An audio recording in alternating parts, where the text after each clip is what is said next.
Stay there, baby. Stay.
Hey, gang.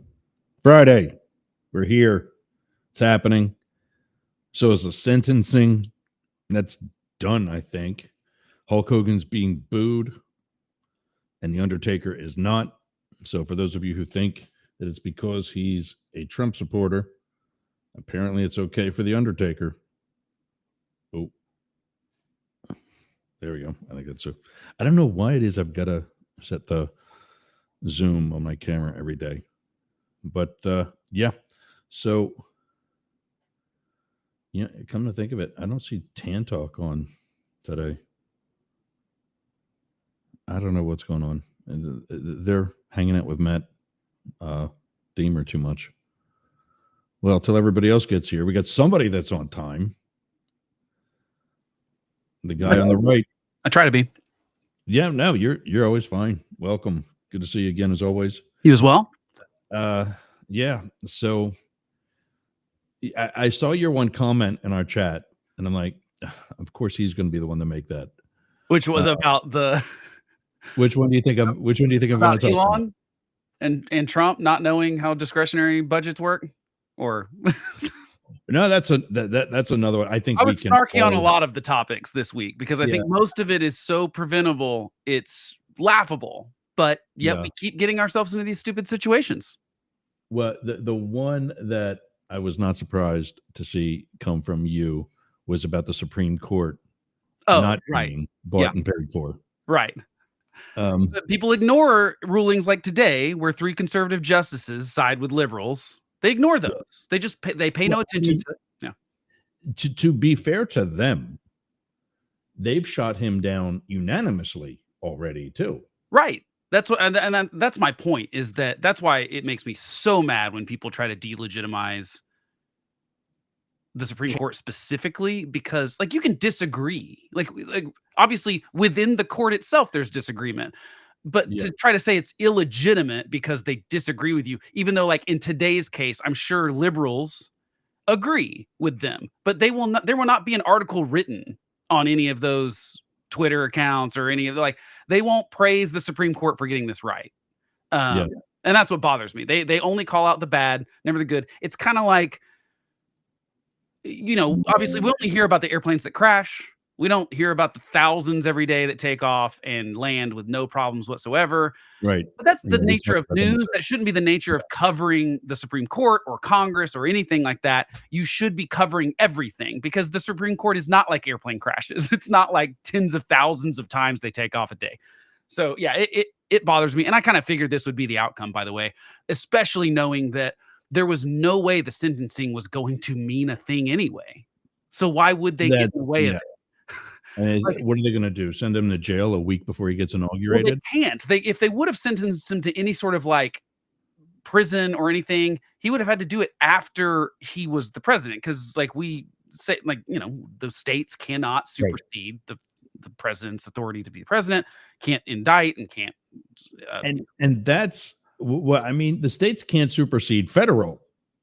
Right, but the president specifically, they cannot charge the sitting president with a crime. They cannot do and so, you knew that was where this was going to go. I mean, I knew they were doing sentencing, but I was like, they're not going to sentence him. They're going to say It's what I mean. I didn't know this exact legal phrasing, but Yeah, Matt had a good explanation of it. That basically the end result is he is guilty. right. He's forever guilty. He's going to go into the presidency as a convicted felon. The end. But what's here? My question about that would be, what is the point? It's a win-win. No, it's He not. doesn't care. He doesn't care. I think he But cares. everybody else that does knows there's a felon in the White House. Yeah, but and like nothing my point is, Republicans can do about it. my point is like take away President Trump out of this. What is the point of prosecuting someone, finding them guilty, and then saying you don't have to do anything for it though? We just want you to have that label. Does that ever happen? I know time served is a thing that happens for sure, and there's also situations where, there's a movie about it where, what was the movie? It was like an exorcism movie, but it was really more of a courtroom drama, and it was based on a real story where this priest had done this exorcism. Let's pick this up after. Yeah. Hello. Well, sorry, Yeah, say that. we're actually. Hey, Matt. I saw the 30-second alert from T-Tan, or Tan Talk. But we're on 14.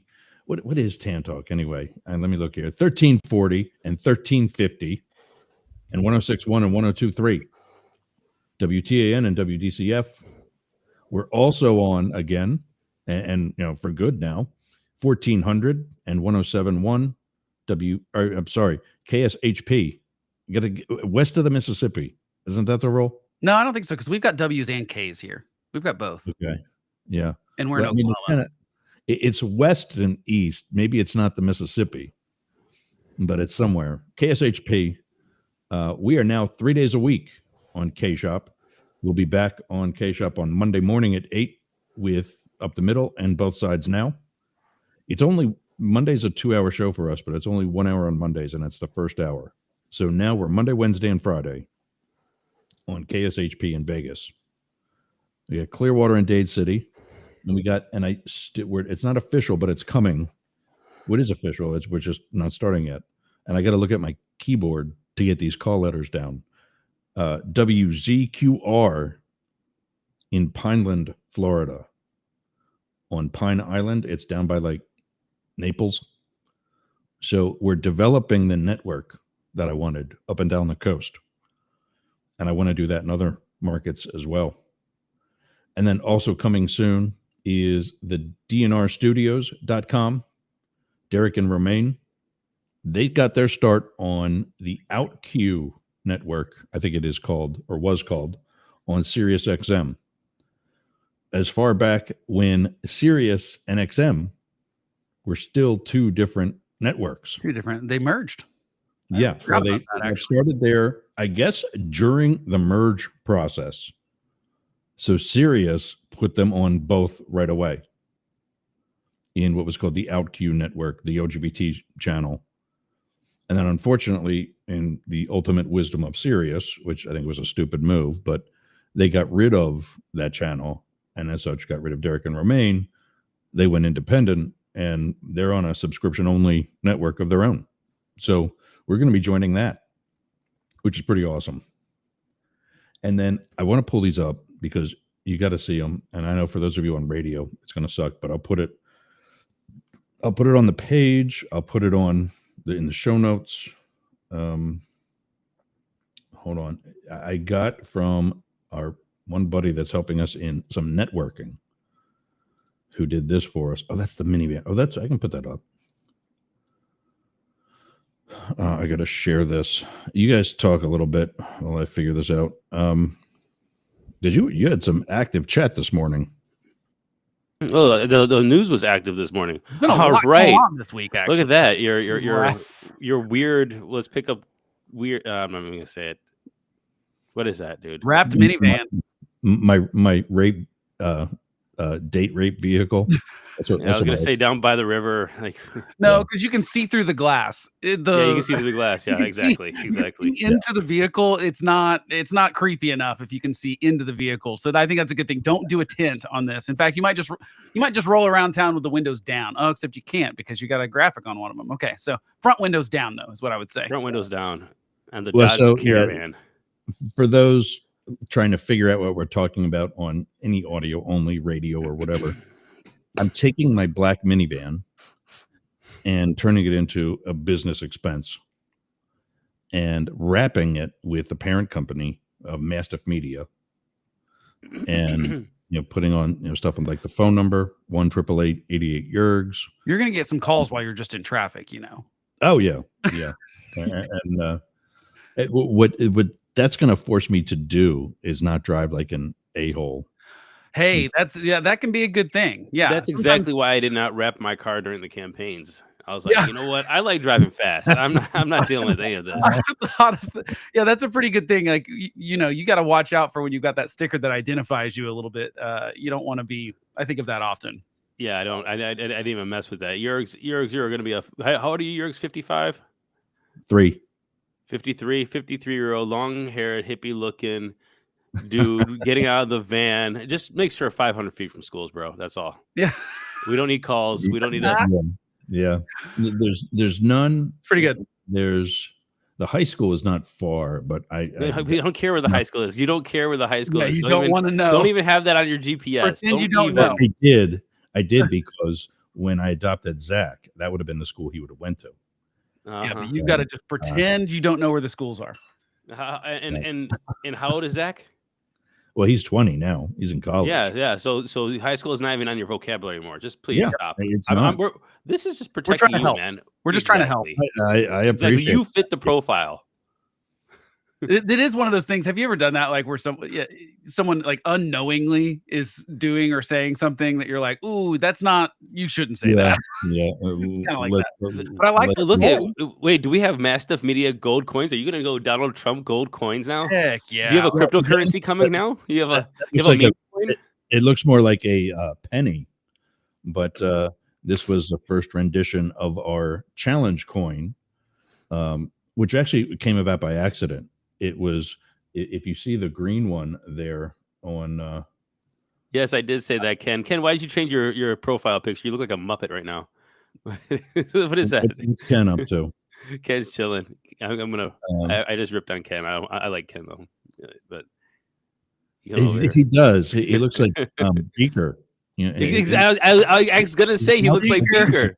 That is funny, dude. I was thinking the same thing. All-time favorite Muppet, by the way. Ken is our African American Beaker. I love the Muppets. I think that the best idea I've seen lately is why is Disney wasting all this time doing live action remakes of their movies when they own the Muppets and could do Muppet remakes of all of them? And I agree wholeheartedly. That is hilarious. I want to see Muppet versions of all the movies. I think that would be better than anything. That would be great. My favorite. That would be great. Yeah. But so this came about. My friend John from where's my other. Build a Space is the name of his company, and like Mastiff.media, his web address is pretty amazing. It is builda.space, which is pretty creative and good use of all the new suffixes or whatever they're called, .com, .net, and all that stuff. It's a lot better than the California wildfire one, which was just URL apparently. Which is what? Oh, she's a failure. We'll get into that. Okay.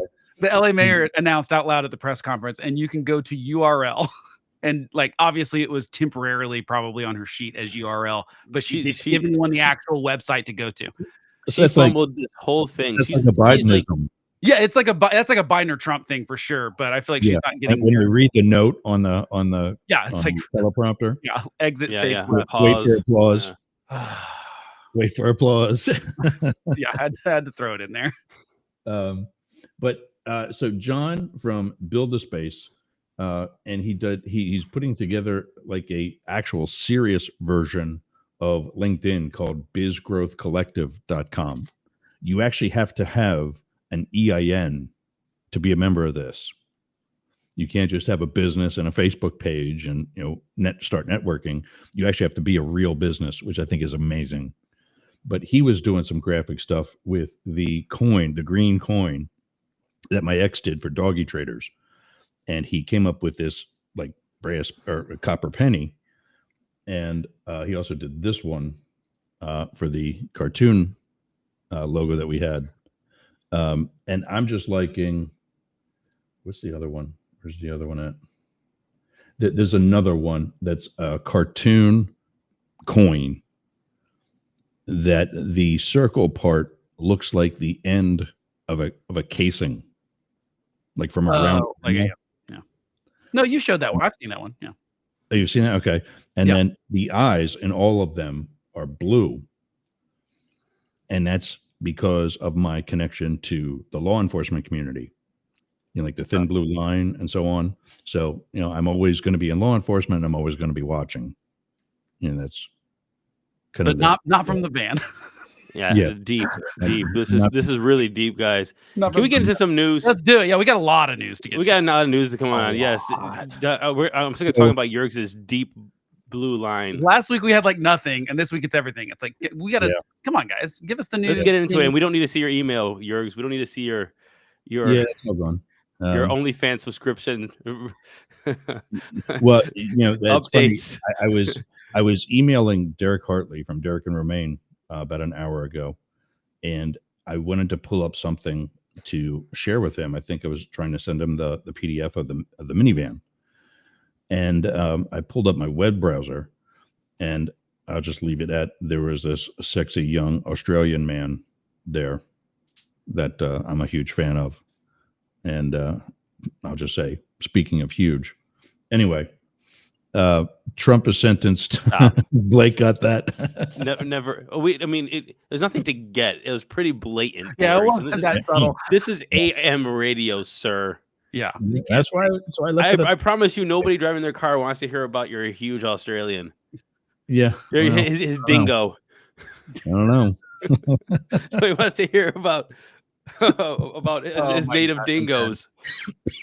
Anywho, what's the first thing we're talking about? We should. There's a list today. There's a lot. Or his didgeridoo. Didgeridoo's better. Yeah, that's better.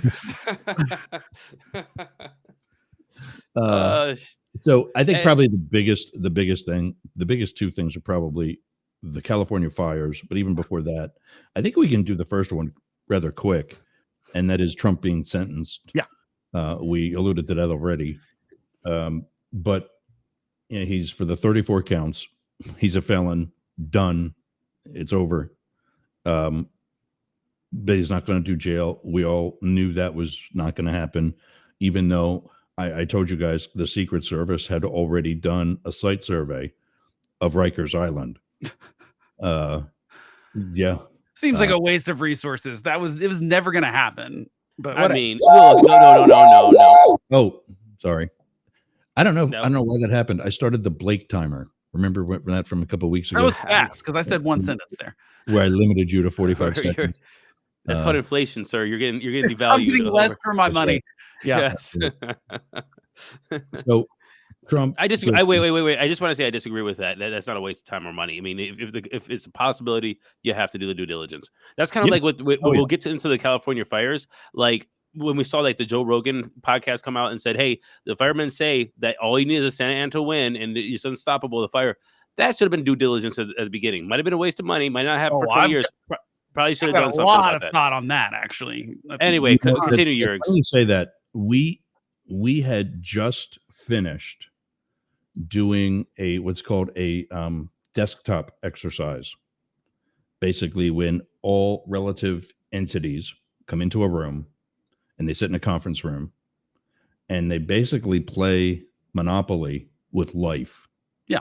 Meaning that they go through a what if scenario and there's actually like a miniature train platform. I feel like I would love this, by the way. This sounds like my dream. This is a cool thing to take part. Very fun.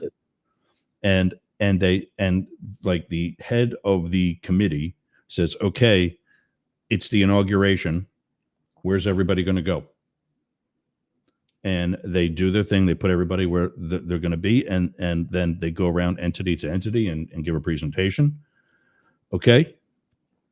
It's 11 o'clock. We're about to be inaugurated or whatever the time is. I forget it. And there's a chemical alert. There's a hazmat situation. Now what? And everybody does their thing and react. And it's basically It's everybody that's going to be in what's called the MAC, the Multi-Agency Command Center, MACC. And they just go, Monday morning quarterback on Saturday, before game day. Before the day. Yeah. So the Secret Service did this thing where if there were to be an attack on the White House, how would we expand the perimeter? What streets get shut down? How far does that perimeter go and why? And at what point do we shrink back? Et cetera, et cetera. That was less than a week before September 11th. When, I mean, by all accounts, that other plane was probably heading towards the White House. It was. 100%. The CIA learned that the one that hit the Pentagon was meant for the White House. Oh, I was talking about the one that went down in Pennsylvania. I thought that one was. No, that was going to Chicago. I don't know. No. There was. Oh, yeah.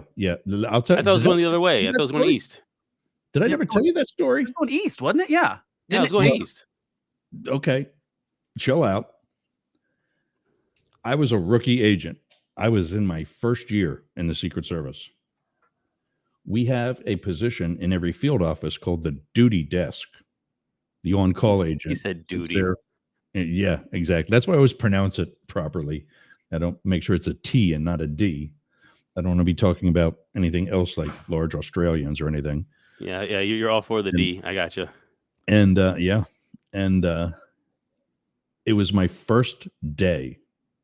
It was Tuesday, September 11th. My first day working the duty desk. And I'm the afternoon guy. So I'm coming in later the afternoon. In the morning, I'm going to this meeting that's run by the Pennsylvania State Police. And I get a call from a girl that I was seeing at the time saying a plane just flew into the World Trade Center. And, blah, blah, blah. We know what happened. But we all got sent home. And because I had a landline telephone in my house, in my apartment, which then was a real landline telephone, as in the phone company comes. Yeah. We were all alive back then. Come on. Okay. We're all old enough. Whether it's our stories. What is that? That was me. Sorry. No, I'm looking at a webpage that did an autoplay ad. The worst. I spent the rest of the day sitting on the edge of my bed because that's where this phone was in my apartment, talking to intelligence services that I promise you do not know we have. And then I would call the special agent in charge of the office and brief him directly, bypassing like 1, 2, 3, 4 layers of management in between he and I.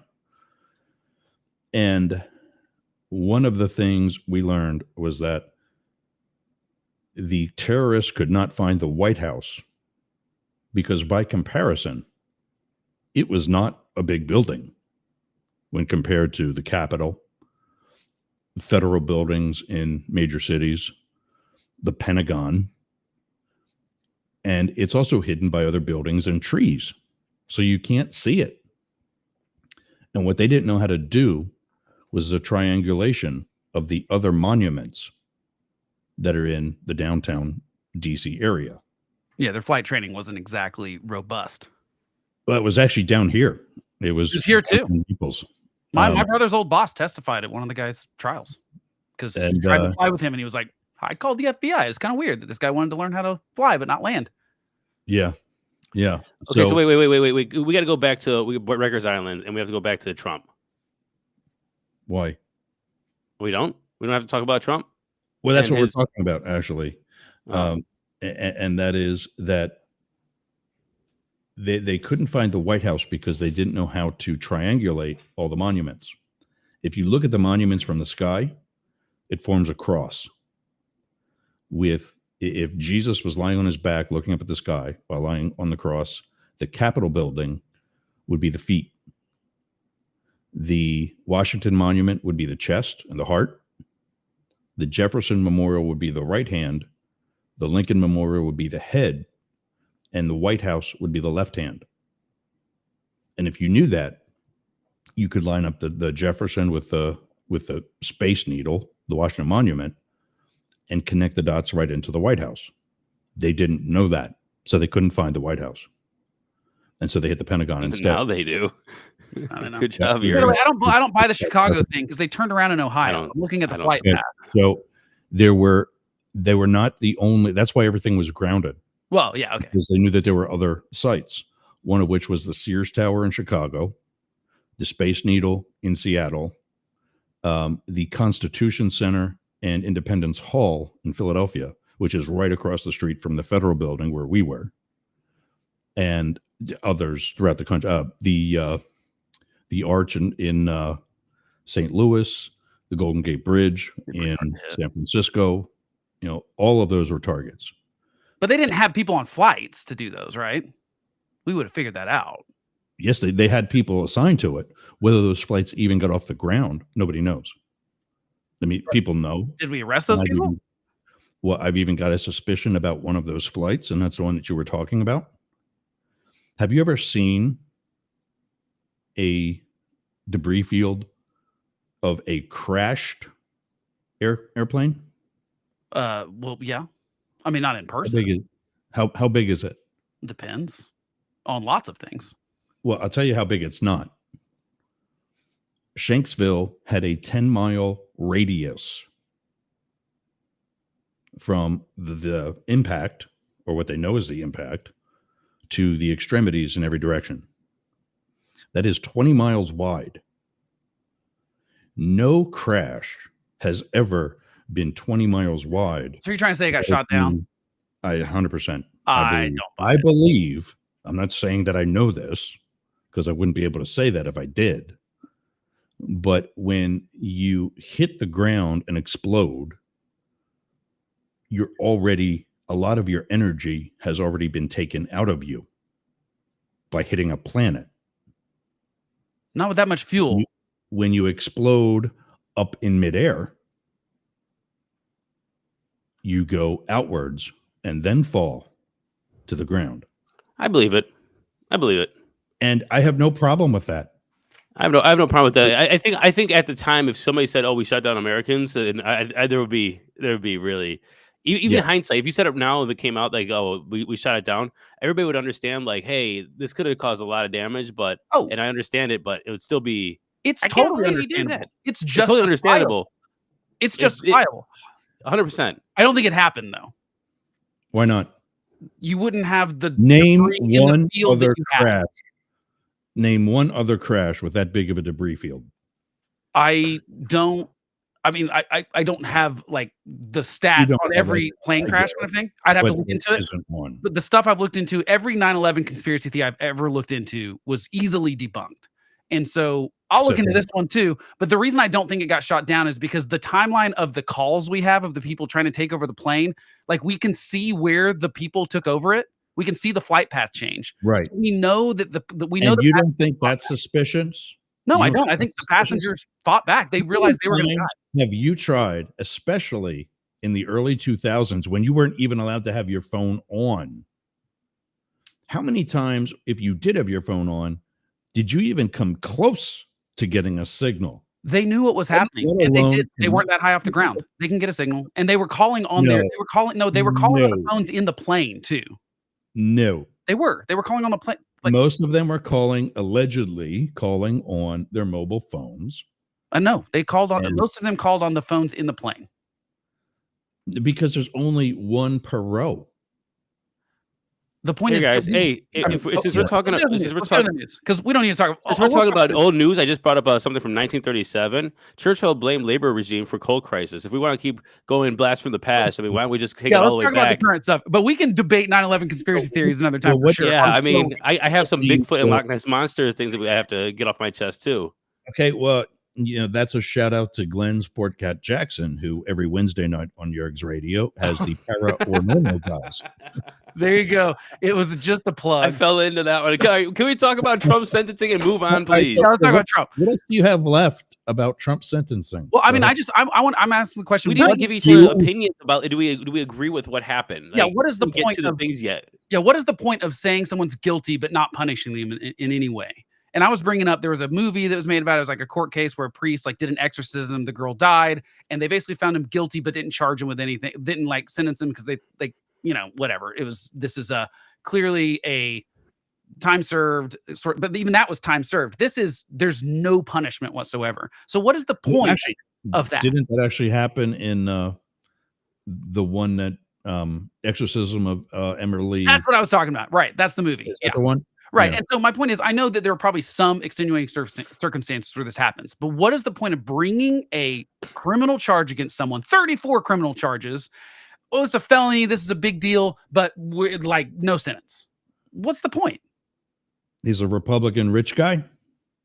Right. But like, what is the point of wasting? Like, what is the point of all the money spent on that? Like, because if I'm attacked here in New York, I'm not happy about that. I don't think at that time everybody was presuming that there was going to be no punishment. You're right. You're right. I think they were trying to get that through before the election, and as a result, get everything else through before the election, to include sentencing and jail time. At which point he would have not been able to campaign. But his lawyers did better at bitching about it and getting it delayed far enough that remember where was it? I think we said it here, but I forget where else I was talking about this week. Maybe it was with Philip on Wednesday. But it's not about the policy. It's about the message. And the Trump campaign got the message out way better than Kamala Harris did. Look at the votes. He had relatively the same amount of votes that he lost with in 2020. Yeah, Democrats didn't show up for her. Exactly. It's not that he won.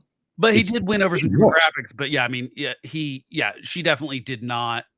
She did worse than Biden in almost every place where he did the same. And Hillary, she came in third. Yeah, but I think that I thought this trial specifically, and keep in mind, I think the other three are legitimate cases that should have actually been taken against Trump. I just think this one is so egregiously bad and lawfare and all the things that I think this case won Donald Trump the election. Those words. I'm not. Look, I don't use it against all those other ones, but this one is. This was a guy that.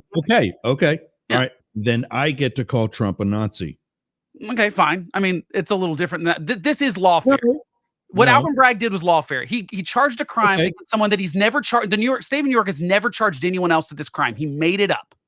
That's novel. Emily Rose. That's what the name of the movie was, or the person. Yeah. The Exorcism of Emily Rose. Yeah. And I don't know all the details. I don't know that the movie is exactly what happened in the real life. I'm not pretending I know the real story. From what I understand, that's pretty close. But my point is, I think that this case was kind of a sham, and it's the only one that I defend Trump on because I think it's ridiculous. The documents case, I think, was slam dunk. I think the Justice Department just screwed it up and should have brought it in 2021 or 2022. I don't think that we could have. Same thing with the Georgia one. I think that the RICO thing maybe is a little bit of a stretch, but I think what Trump did in Georgia was illegal. And I think what Trump did with the lead up to January 6th is also illegal, and not his acting as president. I think it was him acting as an individual. And so I think and that's what I asked Philip on Wednesday. I said, okay, you support him on this policy and that policy and whatever else where I think you're absolutely crazy. Okay, fine. We disagree on politics. How can you support him after January 6th? And for the first time in the history of this show, I got to see Philip mumble a little bit. It was hard. I think a lot of people feel that way. It bothers me that they're willing to go, I guess I'll forgive that. But I also think that that's what my problem is. He turned it around and said, well, when it came down to election day, I took his policies versus hers. I said, okay, fine. If he's a legitimate candidate, fine. But let's call it what it is. The guy's a traitor. Right. I wish more people were honest about, hey, like, this is bad behavior. This is bad behavior. X, Y, and Z. I don't like this. But at the end of the day, it was still a binary choice, and I still would pick that over the alternative. Then you're being honest about it. What I don't like is the defenders that claim that he's done no wrong. All of these cases where Trump did nothing wrong. And I just think it's ridiculous. Although I do think Trump did nothing illegal in this specific case that he's a felon for now. That's just, I partially agree with you. Or beyond a misdemeanor, I will say. But even So not felonies, 34 felonies. Not 34 felonies. well, felonies like that are labeled by in most cases it's either the number of times it can turn into a felony, or with a dollar value, it becomes a felony. Which, by the way, to even turn it into You 34 can get- counts is ridiculous. You can get busted one time for retail theft, but if it's like in Pennsylvania where I was a police officer, if it's more than $1,000, it's a felony. It's a different charge too, potentially based on what you did. Because like, I get all that. My point is they made it 34 counts by saying, well, first he wrote a check and then he signed a check and then he wrote a second check and it's one act that they tried to extrapolate into 34 counts.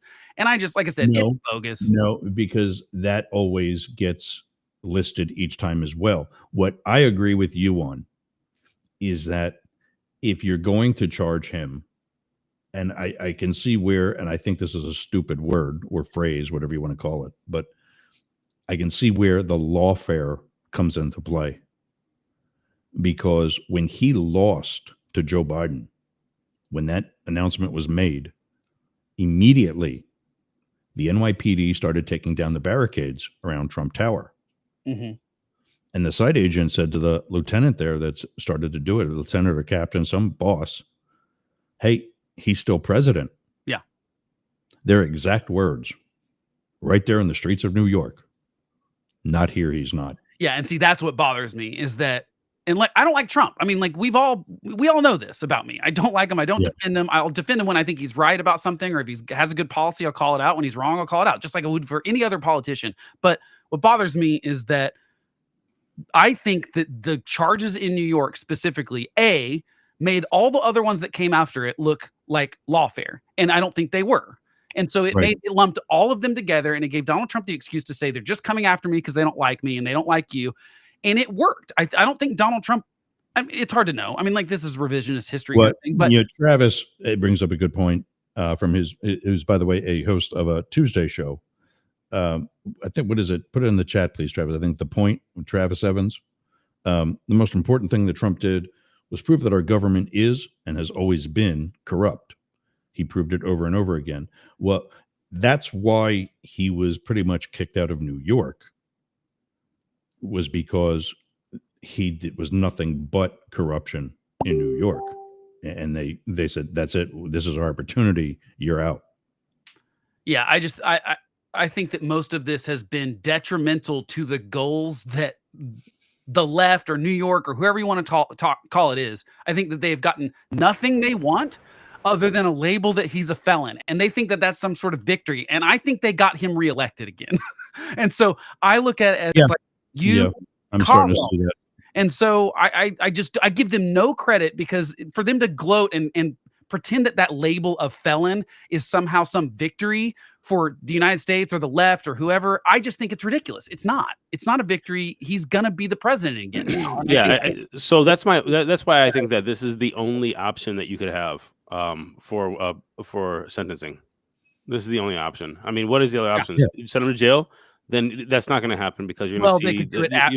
They could do it after he's the president. They could have said something. I mean, like, to me, even to say like you got to spend 10 days in jail after you finish your second term would have been at least like, I just feel like the whole thing is just not serious. It's just not serious. I mean, what are you gonna do? Fine him? What's the maximum fine for this? $100,000 to a billionaire? It doesn't matter. Yeah, but even that I would have liked better, because he's not the president yet, and I get that they're like, it just all doesn't matter. I think that the stigma is going to be there. I mean, and honestly, we can talk about if it's there all day. This is the only thing that could have happened. Yeah, I just think it's the only thing that could happen. My concern is that it will be the my concern is it's going to be the catalyst. This New York case specifically will be the catalyst for Democrats and Republicans going forward to politically prosecute their enemies. And I don't like that. I think that's well, I mean, we already can see that. That's why Joe Biden pardoned Hunter. Right. Yeah. I mean, and he basically said that. He's like, oh yeah, he was this was lawfare toward him. Which is hilarious. I don't trust. And everybody's saying that he should pardon these other people, like who's the Liz Cheney congressperson? No, Liz Cheney. Like Liz Cheney, arrest her for something. I don't care what. Just arrest her. It's ridiculous. Personally, Travis is saying that he wishes he could comment live on this. Dude, you can call us at 1-888-88-YERGS or 844 gay LGBT. It comes to the same desk as both me, but yeah, it comes to the same desk. But one, you have to show your didgeridoo before you come on the air. It's like a recaptcha, except that prove Yeah. you're a human by showing that prove you're not a exactly. Glide it over to the correct position. So yeah, I think this is kind of Wow. well, I mean, I think the other court thing that happened today is probably a little bit more. There's two other things happening in law. I mean, if we're going to cover the law stuff, should we just do it all together? I mean, the Supreme Court's doing two things today too. One of which already happened, which said that, well, I mean, they already said that like this could go on the sentencing thing. So that was Right. one of the things that the Supreme Court said, which of course conservative justices sided with, which as Jurgs and I were talking before we started, oh gosh, it's interesting that every time the Supreme Court does something that people disagree with, it's the court's illegitimate. The second the conservative justices don't do something that's good for Trump, no one talks about it. Like this is not on the top of CNN right now. Probably you can expect Roberts is like that guy who just is kind of like, oh, I'll jump here or jump there. But I mean, when you have people like Amy Coney Barrett, that is like literally was demonized by the left for so long. Yeah. It goes aside with the liberal judges. Huh?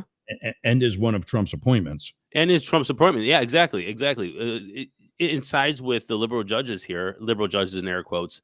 You really should start asking, like, what is the crux of the position of these courts? And we've seen this over and over and over again. Kavanaugh go from one side to the other, the supposed one side to the other. We've seen it with Gorsuch. And Gorsuch has been very kind of level-headed with a lot of this stuff. He's actually been the most, I would say, conservative of them all. But you've seen him all over the place when it comes to like who he's gonna. He sided with the liberal justices a lot, multiple times. So it's such a BS argument that people are saying, and I don't. I'm very kind of surprised by a lot of these outcomes and going like, hey, you know what? They take their job seriously. And by the way, I'm right. It is not. Besides Thomas. It's not above the fold at CNN, but the Supreme Court TikTok case is. So that's my point, is that we never talk about the cases that are inconvenient to the argument that the court is illegitimate, and it bothers me. And either way, I think the court got both. I think the court's got these things right, even though I think it's kind of a dumb thing that New York wasted all this energy. I never said that the court was illegitimate. No, I know you didn't. I'm saying other people. Yeah, trust me. When we attack you personally. Yeah. I know you funny and having a weird Trump takes it ban around schools. I think Trump is the biggest right now, at least at the federal level, the biggest guilty party of that, in that he so often tries to bypass the rest of the court system. And that same thing's happening in North Carolina right now. I just learned about this before we went on the air, so we'll have to talk about it at length on another day. But there was apparently the North Carolina Supreme Court is elected. Yes. And there was a tight race this past November. Same in Ohio, where it's elected Supreme Court. Okay. Well, there was a tight race this past November that was eventually declared a Democrat as the winner. So, of course, the Republican, backed by the Republican Party, called for an immediate recount, where she won again. So they called for an audit, where she won a third time. Now they took the case to the body that she's going to go to without going through the rest of the court system.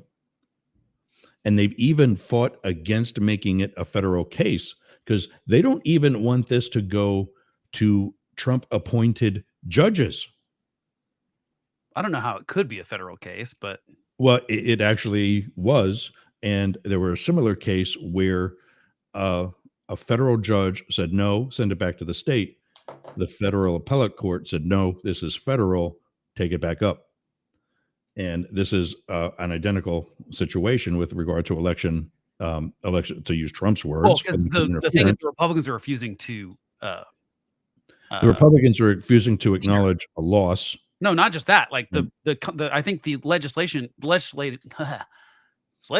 are refusing to whatever the process is where you actually they're not stepping in and verifying the election, certifying the election. But there has And to be something like this is the other weird issue about it, right? is that this, yes, the North Carolina Supreme Court, who has a blatant conflict of interest in this because they're the recipient of the subject, has issued a stay on the certification of the election. So now we're going into the new administration and everything. They don't have a quote unquote liberal member on their court. They have a vacancy, but they're going to continue to hear cases anyway. Yeah, this gets into weird legal stuff where I don't know what the remedy for that is. Talking about illegitimacy in courts. Yeah. Although I don't necessarily blame the courts because it's the Why is the Supreme Court of North Carolina not sending this down to lower courts? Why did they bypass that and issue that stay when they're going to be receiving the Democratic candidate once this is all finally done? If, in fact, she continues to win. I don't know enough about law to know how that works as far as does an election go straight to the Supreme Court? It did. I mean, by Supreme Court, I mean the state level Supreme Court. It's probably state by state basis. But I mean, I agree. It's an interesting word. And I think it's Gordon. Right. But this is the kind of thing where I think people need to pay attention to the amount, like everything worked well. Keeps it, pay attention. Pay attention. You got to pay. Well, you got to. Here's what I think. It's not being covered. I disagree. It's not being covered. I mean, it's in the New York Times. It's in a lot of stuff. I mean, I've read it. I read about it this week. So I mean, I don't think it's not being covered. You're a nerd. Of course I am. You read about stuff like this. But we are all nerds. Right. The everyday people, especially those in North Carolina. I'm sure they're aware of it. I bet they're aware of it in North Carolina. Well, the number's on the screen. Let's hear from somebody. Come on. There. So anyway, speaking of court illegitimacies, I had that. But that's it. Well, should we go on to that's Travis's wildfire? He said exactly. That's what he said. He said exactly. All right, what are we talking about? He's got a link there too, which is for his show. Yeah, I checked it out. And I was like, oh, he's trying to shill his products. Yeah, I promise you, he's not into any. Next is gonna pop up his Temu affiliate link. Temu. Anyway, so are we done with Trump being sentenced? I think so. I mean, yeah, I think that it's to me it was just a huge waste of time. I mean, I think that well, apparently the end result is a huge waste of time. Yeah. And in the meantime, I think the documents case was as slam dunk of a case as you could possibly have. And the DOJ, I think, screwed that up. I think they could have brought that in 2021, 2022, and maybe gotten it to court. And I think that undoubtedly he would have been proven guilty on that.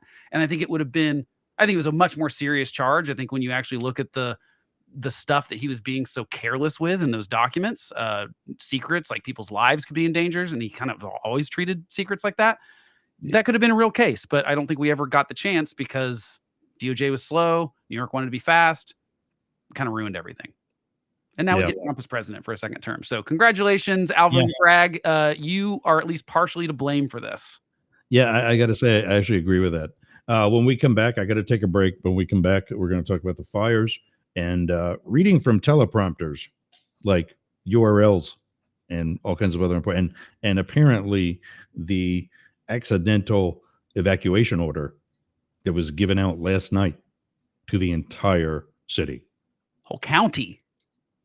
I didn't hear about that. What happened? They sent an accidental. They sent an evacuation order to the entire county instead of the specific of Los area. Angeles. Which you know how big that is? It's the size of it's the largest in the world. Yes, it's the largest in the world. Yeah. Or Delaware or something. It's huge. Yeah. And man. Well, the other thing about it was, well, we'll talk about it when we get back. We'll get back. What's the freeway there? The 405 that's always backed up? Yeah, it's all of them. It was, in fact, the 101 through Pasadena and up into the San Fernando Valley was actually closed down. That's PCH, right? 101's PCH, right?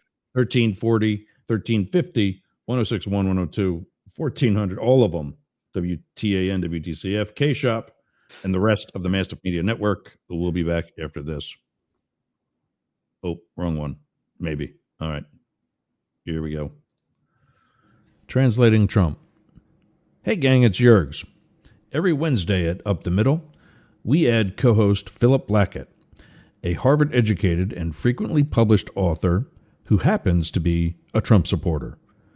Join us as he translates Trump during Wednesday's Up the Middle Politics for the Rest of Us. Wednesdays at 8 a.m. Pacific on K. Hey, gang, it's Yergs. Do you have a podcast? Of course you do. It's probably one of the reasons why you listen to us. Well, I got something for you. Flowsend.ai. All you do is take your pre-recorded data, click, drag, and drop right into the inbox for Flowsend AI. Click a button, and out comes everything that you're going to need.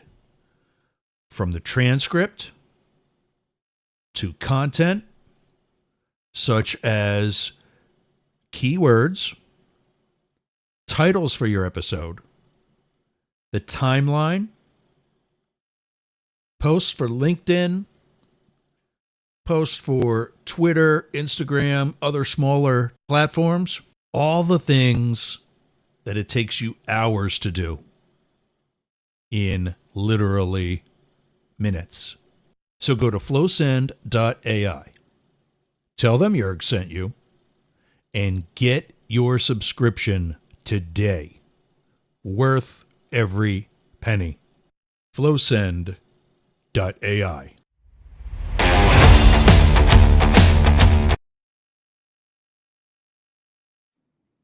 All right, first up, in what time we got left, we're going to be losing WTAN and the rest of the Tan Talk Network, as well as K-Shop and 99.1 WDJY.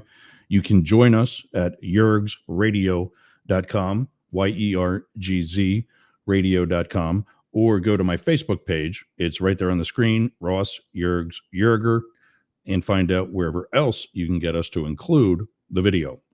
So, California's burning badly, and historically, these are two of the largest fires in their history, and probably some of the closest ones to the actual downtown of the city, particularly the Palisades, the fire. I think it'll definitely be the most damaging as far as structures go. I mean, I think it's already destroyed more than 10,000 structures. They're up to, as of before we went on the air, there were 10 deaths, another large number by comparison. And yeah, so did you guys have a map handy by any chance? I don't have that map. I had them up yesterday, but I've closed all my tabs. I was looking at that stuff yesterday though, because I really kind of dove into this, and what a mess, man. I mean, it is apocalyptic looking. I mean, and I can't. That's what a lot of people said. I don't know that California has two of the scariest natural disasters that you can have, in my opinion. Earthquakes, because there is zero warning whatsoever. I mean, you can try to build buildings to withstand them, but it's pretty scary. And then wildfires, because they just happen so fast. And even though we can know the weather's potential, they're just really scary. And it's really sad to see that. The saddest thing about things like tornadoes and wildfires specifically is, or even just a house fire, is there's so much inside of someone's house that is more memories, photos, just like all those kind of things that, you can replace a house. Like that's not a problem. It's like if my car gets totaled, yeah, I love my car, but I can get another one. It's fine. There's nothing that sentimental about it. But my home, I mean, like I just think of all the things inside my house that are irreplaceable. There's no dollar amount that can replace the pictures or my wedding album or things like that. And stuff like that twice. Right. And so, and this is happening 10,000 times in LA right now. So it's heartbreaking. But to me, the most heartbreaking thing about all of this is that this is preventable, and California has, it's very hard not to use an expletive to describe how they've managed wildfires, but they have absolutely screwed the pooch on this for decades. And all this stuff from the right about it being DEI or some hydrants were empty or the mayor was in Guana. Look, all that stuff's bad. Don't get me wrong. That's not the problem, though. The problem here is that wildfires are preventable by lighting fires, and California refuses to do it. You do preventative burns. Florida's doing great at this. California can't figure out how to do it because they care more about trees than people, apparently, and brush and stuff. And they make it impossible to do controlled burns. And they know they were supposed to do this. Because remember, 2020, we had giant fires in California, too, that were almost this devastating. And they pretended that they've learned from it. And they said, we're going to do more controlled burns.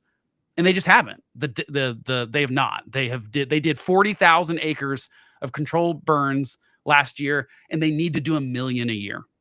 And they wanted to be to 400,000. Gavin Newsom in 2021 said they would get to 400,000 acres of controlled burns annually by 2025. And last year they did 10% of that. They're just not doing what they need to do to prevent these from happening. And it's tragic because it's totally preventable. You can't prevent the wildfires from happening, but you can prevent the destruction level that's happening. And Californians have been absolutely failed by their government for decades now. And it just keeps getting worse. On the, let's see if I can make this bigger. There we go. There you go. There's a map of the greater Los Angeles area. Let's see. Where essentially about where the E in sunset, in the word sunset for Sunset Fire, that is about where I lived. Yeah, the Sunset Boulevard stuff is tragic just because it's so sort of iconic. Like it's stuff we all recognize from all sorts of things. I think that's the one thing about LA is that it's like New York in the sense that there's all these kind of pop culture icons and stuff that areas, and it's devastating. It's terrible. And that's what bothers me is that the blame game started already. And, Trump's trying to say, I'm not saying these things weren't part of it. Like the mayor should not have been in Guana, like should not have been there. Like she knew the weather report and she didn't seem to rush back either. Like, and I'm not saying the mayor could have made this better, but the mayor should be there for when this happened. No, look, I'm going to have to, I'm not going to agree or disagree. I'm just going to make my statement. And I think it might be disagreeing with Blake a little bit. First of all, the mayor not being in town is not a big deal, honestly. Because, mayors go places for different things for all the times. She's the mayor of one of the second largest city in the United States. Basically, she's a governor. But why is she outside the country? And on a day when they know the weather report says the winds are going to be strong and there's a fire danger. Because you go out of countries for different things. But the mayor over here in Cleveland, hold on, York, give me a second. The mayor over here in Cleveland went to Ireland a couple of times. Why? Because they're working on a deal to get direct flights to Ireland and have some kind of relationship with them. Why Ireland? Everybody say, well, it's a little economy. Because that's what you do if you're a mayor, is you try to figure out ways to bolster your economy and make connections. So what is she going to do if she's here or she's not here? 2 minutes for WTAN, by the way, Yergs. Yeah. So let me do a quick say goodbye to them. Again, you can join us on Yergs Radio, YERGZ Radio, to finish up the second hour of today's show.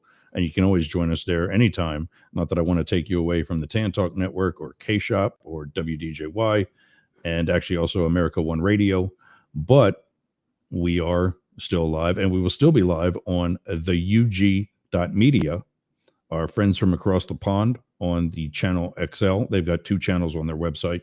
Go to the UG, as in like the underground.media, like mastiff.media, and click on channel XL. We're still live there and will be until the end of the show. Also on Rainbow Radio, Yergs Radio, and soon to be on DNR Studios. All right, Matt, back to you, man. Okay, cool. So I think what we should really be focusing on is her lack of apparentness when she got off that plane and she was asked questions by the journalist.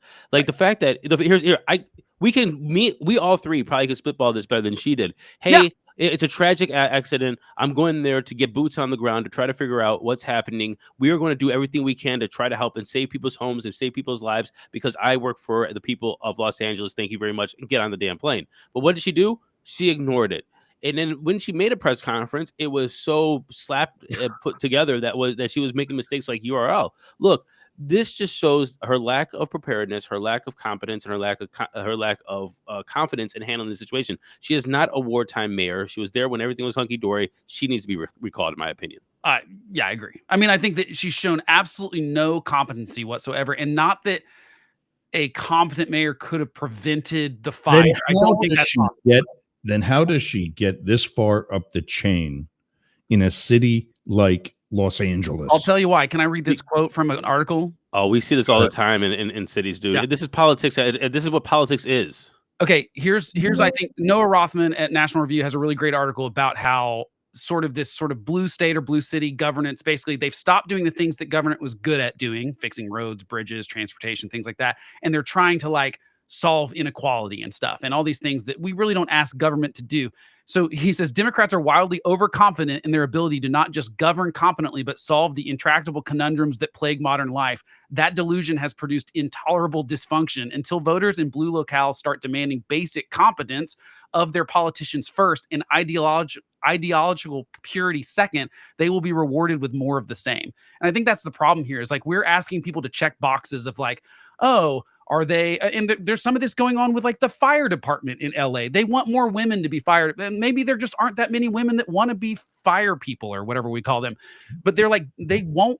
Got a fire chief. Yeah. So like, it's like, they're worried about equity and inequality and all these things that government's not supposed to do. The government needs to have enough firefighters, period. It doesn't really matter what color or shape or size or gender they are.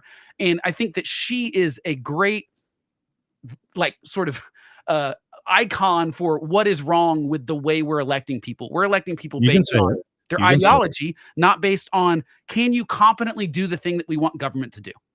Well, here's the thing: is it's a DEI hire. No, I don't think she's. Look. I don't want to say any of those things, but here's what I do know for sure. And I think that Travis, who's commented, said he worked on 4 different local campaigns. I've seen it personally. I've seen it firsthand. Is that the Democratic Party? It's politics. Who's most popular with the party? Who plays the game? Then they will go in there and they'll clear the field for the people. Who has the connections? Who can raise the most money? Who knows who's the things? Who can win? Those come into way more conversation than can that person do the job. And then once they pick that person who can raise the money, who has all the connections, who could possibly win, who feels like they are a good candidate, in air quotes, they'll start clearing the field. And clearing the field doesn't mean just going and saying, hey, this person's going to run, this person's not going to run. This means if you run against this person who's a fellow Democrat or you primary this person, your career is done. So either you back off or you're screwed. And so, look, there's many ways that this person, Karen Bass, or any of these elected officials have gotten, and I've seen it firsthand here with people that are running that honestly shouldn't be running. Look, people can say the same thing about me. Maybe I shouldn't be running because I just was trying to go straight from Congress. I didn't do city council and all that other. That doesn't bother me. I've heard that too. So Trump was the presidency, so I don't mind someone going straight to Congress. I'm just gonna say that to dot my I's and cross my T's, and I'll argue with anybody who wants to say that too. But what I will say is we see that all the time. Competence and resume is at the bottom of pushing these people to the top within the party. I think there's a lot of conflicts of interest too. Not like, for example, Gavin Newsom comes out 4 years ago in 2021 and says, we are going to do no more. This wildfire stuff's out of control. We've got to do more controlled burns. We're pledging to do this much.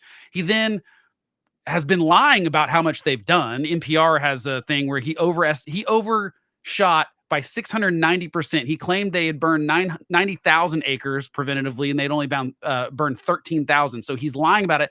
But have you guys read the ProPublica article from 2021 about the fires in California?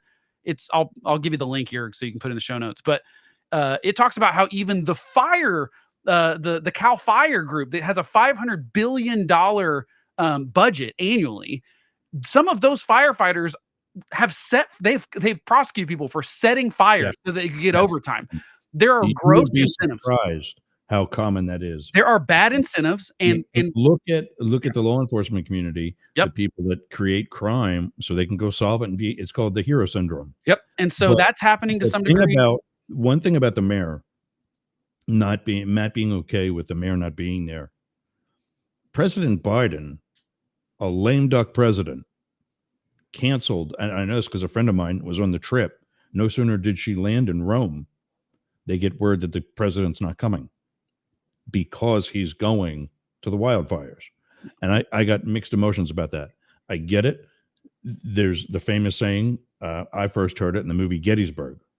Nothing so much like God on earth as a general on a battlefield. And so for the statement for somebody like a president to tour the damage, to see what assets need to be provided by the federal government so that they can help, obviously put these things out in the winter when we're not exactly known for having wildfires in the first place. It's year round now in California. And Yeah. part of it is a problem with the. Wait, are we talking about Biden? We're talking about Biden visiting the fires. And the only thing I heard during that whole trip was that he's a great grandfather. So Right. I don't. He's not great at the speaking thing, but I'm just saying. Look, weather-wise, I'm in Oklahoma. We have tornadoes. Technology has basically given us where about a week out, we know when there are these like PDS, basically particularly dangerous situations where we know there will be tornadoes in the state. We just don't know exactly where, how bad they're going to be, but the conditions are definitely going to be right.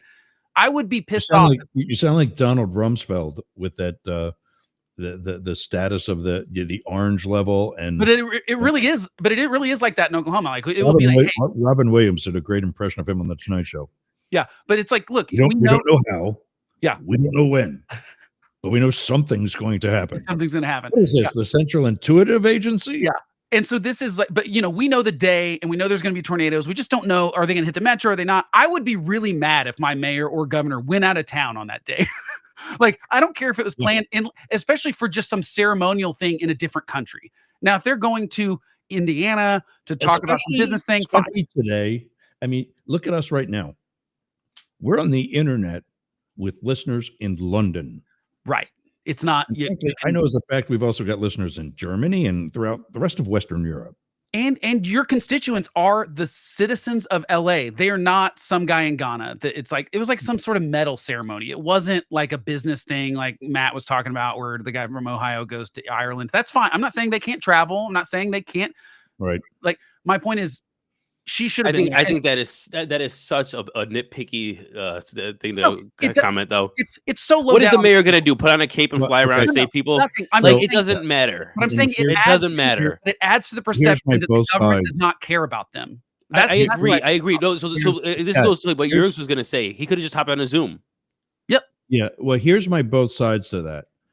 President Biden canceled his trip to Italy. A kind of an important trip, given that he's not going to be president next week. I mean, not that important. And so he's not going back to talk with the Pope as president. He's not going to do any of those formal dignitary in chief role that he performs. Instead, he's keeping his things at home, like the right has been asking him to do. And he's going to go spend the last week evaluating things at these fires so he can direct FEMA. Well, that's exactly what he should do. Contrary to that, well, hold on. The contrary to that is, and I quoted Robin Williams a moment ago. Now I'm going to quote Lewis Black. When he busts on Bush for doing the same thing, he says, "Why? You don't need to be there. You got people to do that for you. You look at them. Did you say, did you do it? And they say, yeah." Yeah, but there's sort of a mascot thing that goes on too with some of these things. I do wish we'd pair some of that. That is a reality. Gavin Newsom needs to be there. The mayor needs to be there, and the president is on his way. There's a difference. Here's what she should have done. Honestly, it doesn't matter if she was gone. Were there fires when she left? No. Were there fires when she was there? She should have made a press statement. I'm coming back ASAP. This is the thing. Right. Hopped on a press conference while she was on the plane. There's internet on planes now, and said, "Hey guys, I'm really sorry. I was in this trip. I had it planned, but now I'm rushing back to." It's such an easy fix. But the fact that she was there and everybody's going to say, "Hey," because she was there, that is such a non-issue. Right. But that proves the fact that she didn't handle it properly. Right. That proves your incompetency. That does prove incompetence the way she handled it. But the fact that she was there and not in, that's just stupid. I hate that argument. It's just that's fine. Okay, I'll give you that. That's fine. I mean, I think I would not have gone knowing the weather report if I were the mayor of LA. Then it's like it's one of those things. It's always the same thing, though. Yes. Go Jurgs. One says she needs to go. The other says she needs to come home. Okay, fine. We get it. Look at the map. I was just about to expand this to focus on like the downtown area of Los Angeles. and the Palisades fire, which by the way burned already and counting. This is a day old, by the way. I don't know what keep happening to my camera cable. I think it's the cable. Yeah, it's a limp didgeridoo. Yeah, you got it. No problem. Why don't you just firm it up a little bit and then stick it back in? I actually just tickled it a little, so Oh it boy. worked. Oh boy. So, but look at the Palisades fire burned 17,234 acres. This is as of yesterday, so this isn't even accurate anymore because it's growing. The Eaton fire is at 10,600. There's other larger fires. So the Sunset Fire, the Hearst Fire, the Lydia Fire. They're about to lose the observatory. There is a Wait, well, really? The observatory? Yeah. Oh no, that's a great place. That's in between the Eaton Fire and the Lydia Fire. Oh man. But look at what's also there. That place is iconic. Why are there fires down by Long Beach and Redondo Beach? Because that's all urban. These embers with 100-mile-an-hour winds, which some of the winds when this started were 100-mile-an-hour winds, but they've been sustained at like 40. Well, people are saying that this is a lot. Some of these are arson. What are they saying? Yeah, some of them have been. Yes, they caught a guy with a blowtorch. They arrested a guy with a blowtorch setting one. So because now people are, this is turning into anarchy pretty quickly, I think. And we have looting going on. It's like. The Los Angeles County Sheriff declared martial law last night and declared a curfew. Yeah, and I don't know what time it was. I was on a chat room it's not working today, or we'd be on there right now too. But the chatter is in the process of going from version 1 to version 2. So they're doing some like very minimal updates on version 1, which is what we're all still on, and version 2 is the really good working one. It's just not launched yet. But I was on version 1 last night with some people in LA, and they said that we were all talking when the bogus evacuation order came out, which, to be fair, they read it and it said, this is an evacuation warning. So it didn't say to evacuate. It said, this is a warning, but it went to everybody. It was taken as though it's an actual order. And now it's going down as though an order was given that essentially was actually retracted, even though if you read the damn thing, it doesn't say that you have to leave now. It's saying that it's coming. Yeah, but still probably sending that to the whole county doesn't help. Well, that's why it was a warning. I just think this turns into like, will Californians demand better from their government or not?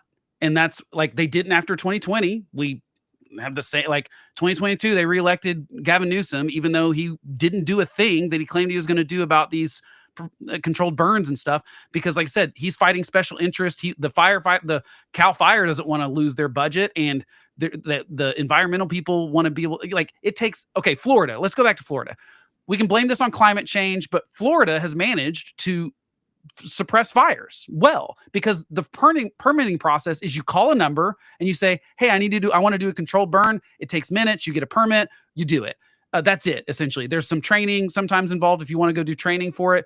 Florida has a good way. They've been doing this since the 90s. They do not have the wildfire problem that California does, even though historically, and when I say historically, I mean prehistorically, they think that California. Yeah, that's where I'm going to jump in, because Florida is on the East Coast.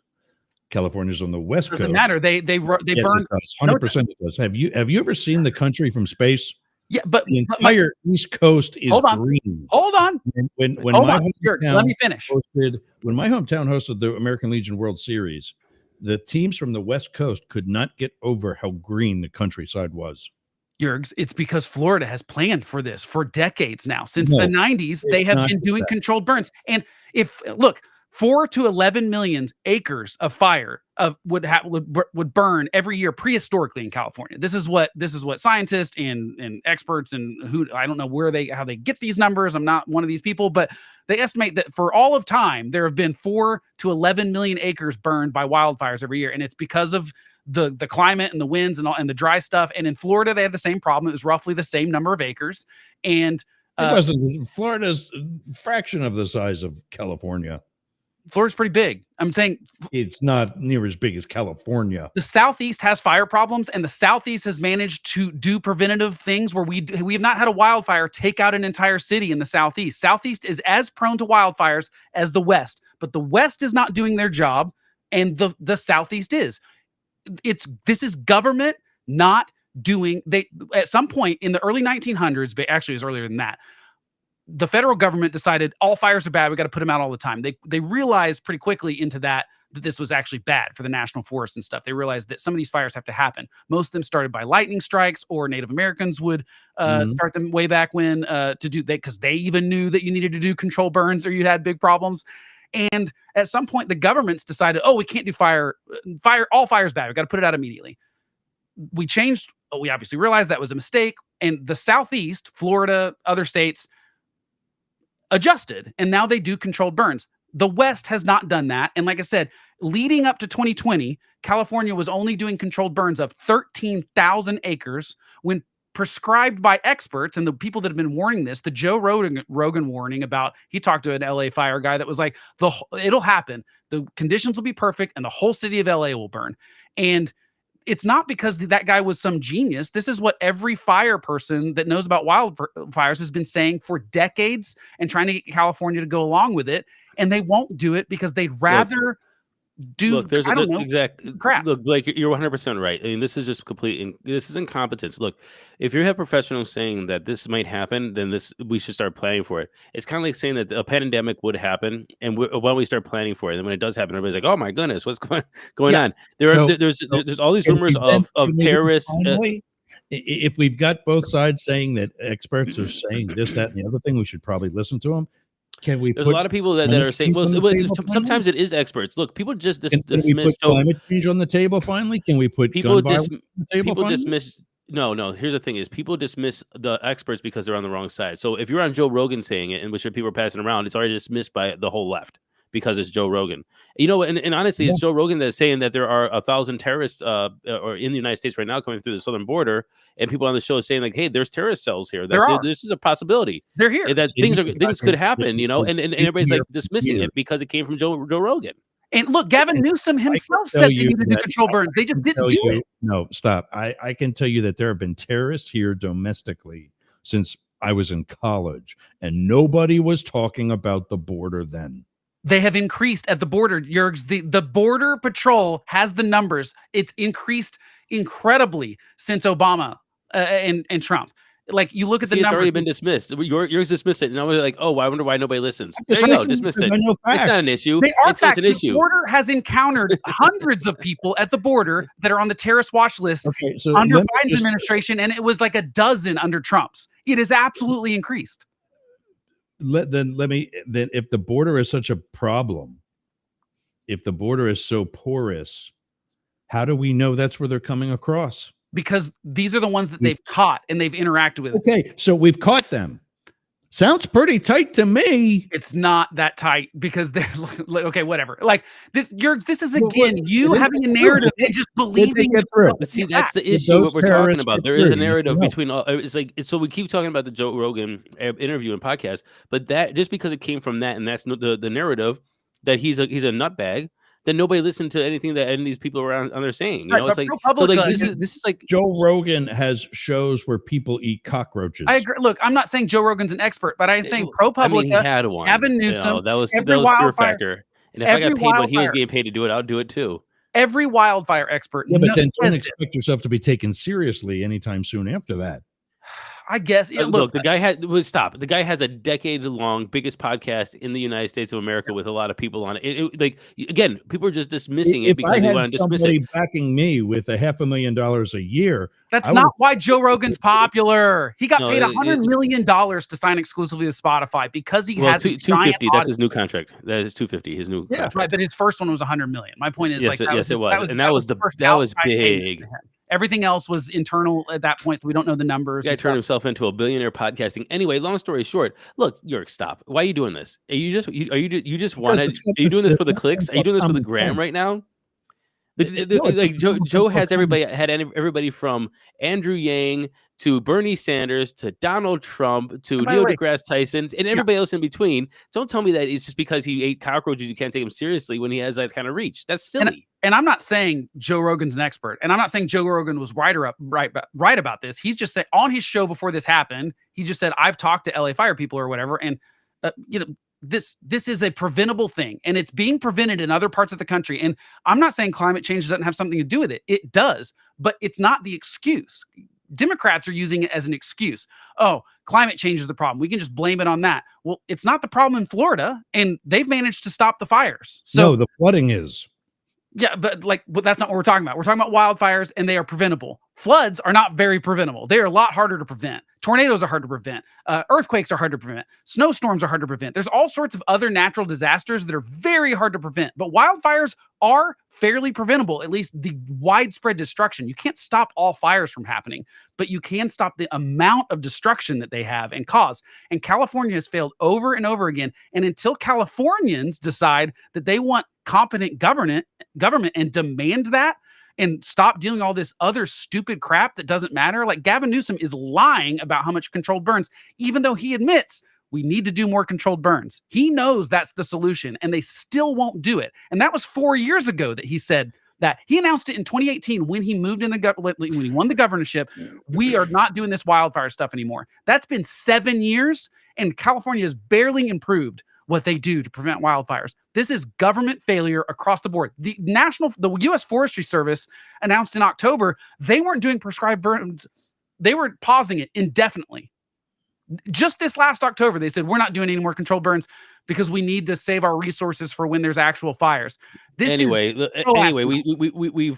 established that there is a bias to if it goes on a certain network, then you dismiss it, and there's half the country dismissing it because we hear it from one person or another. It has to be. Yeah, that's why more. If we want something to get it out, it has to go on Rogan and Brian Tyler Cohen. Yeah, you got to. People need to be watching us. We've got the right, we've got the left. Everybody's here. I like how you pointed at me for the right now. I moved. But the ending note on that, as I want to say, is like, it is a tragedy. And I do not like the right saying that like somehow Los Angeles or California deserves this. I mean, I do think that you do get what you ask for in government. I think Californians have, put their trust in politicians and government that's not doing the job they hope. I hope they self-correct that. But you don't get blamed for that. Even if government does fail, I think blaming the people for that failure is wrong, especially when those politicians have claimed that they're going to do the things that will prevent those things. And it is a tragedy. It's awful. I will say one thing that I don't like about the coverage of the stuff is how every other article is, here's the celebrities that have lost their houses. I frankly don't give two craps about celebrities. There are 10,000 structures. Maybe a couple hundred of them are celebrity owned.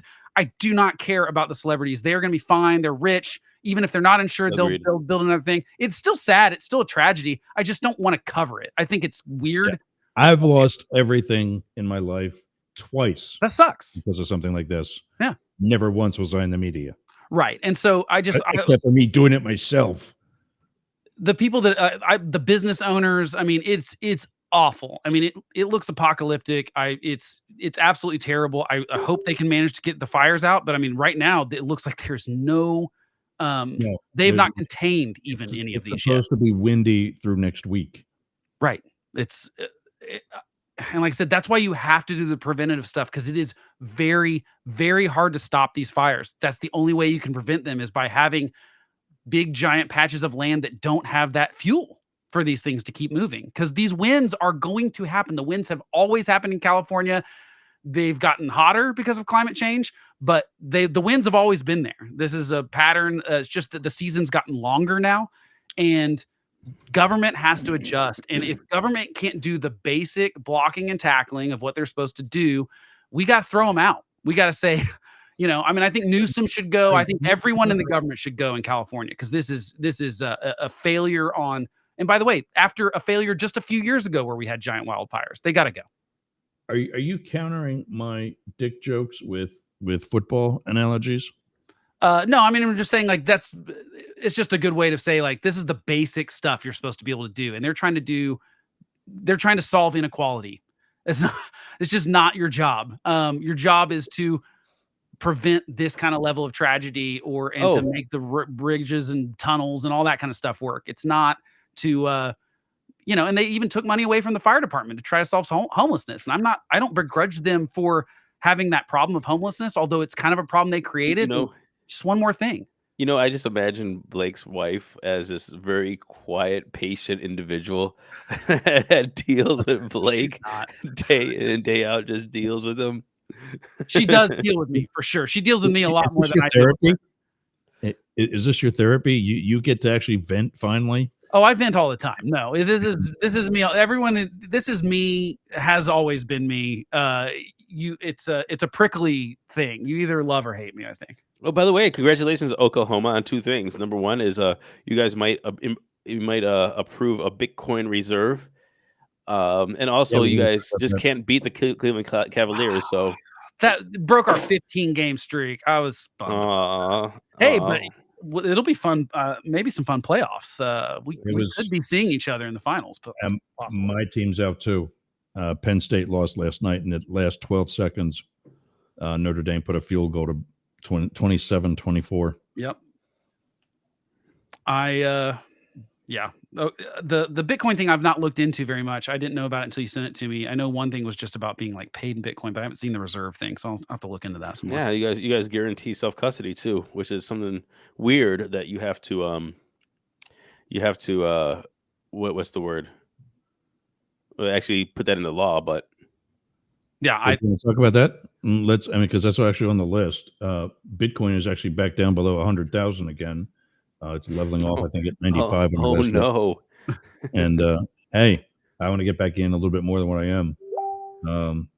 If I would have, I had to clear out at about 55,000 because I needed the money. Florida screwed me with the financial aid I was supposed to get for adopting Zach, and that never happened. So I had to clear out at 55,000. But oh god, if I would have stayed in, literally, it would have doubled. Hey, should we talk about what do we want? Do we want to talk about H-1B or do we want to talk about Trump's expansionist plans? Oh, I love expansionist plans. Yes, let's do that. Stuff. Okay. Yeah.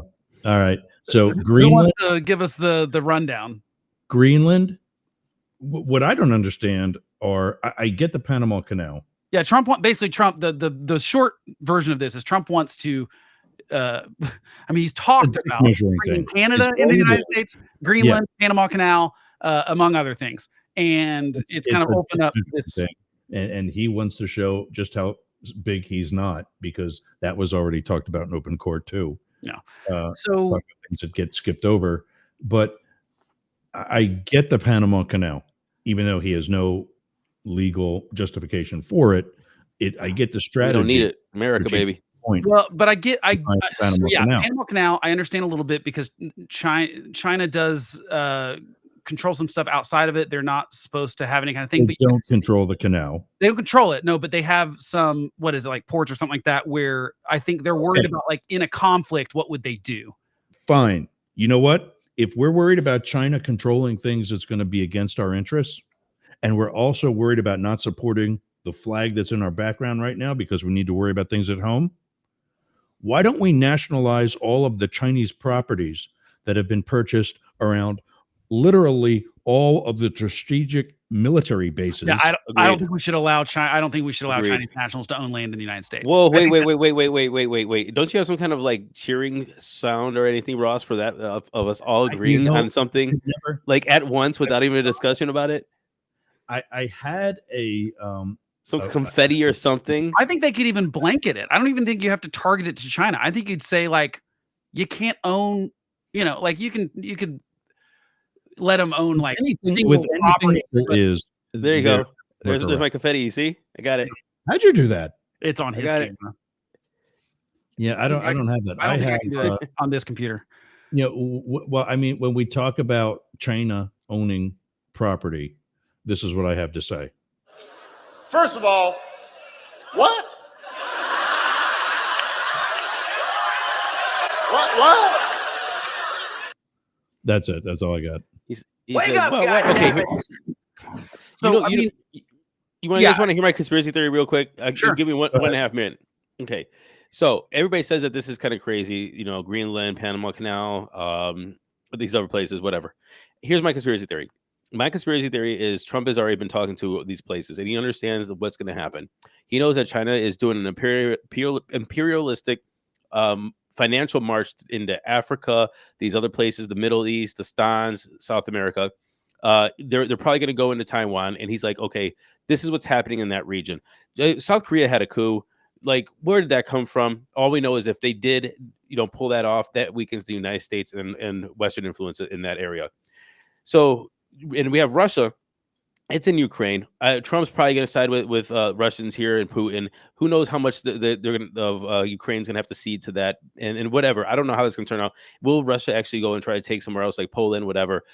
Who knows? All we know is that there's maybe, and look, what I see is a couple different power vacuums here that are happening with BRICS and whatever. And Trump's saying, like, look, if we're going to be in this place of this imperialistic march between these two other places that are very strong, Russia and China, we got to get ours too.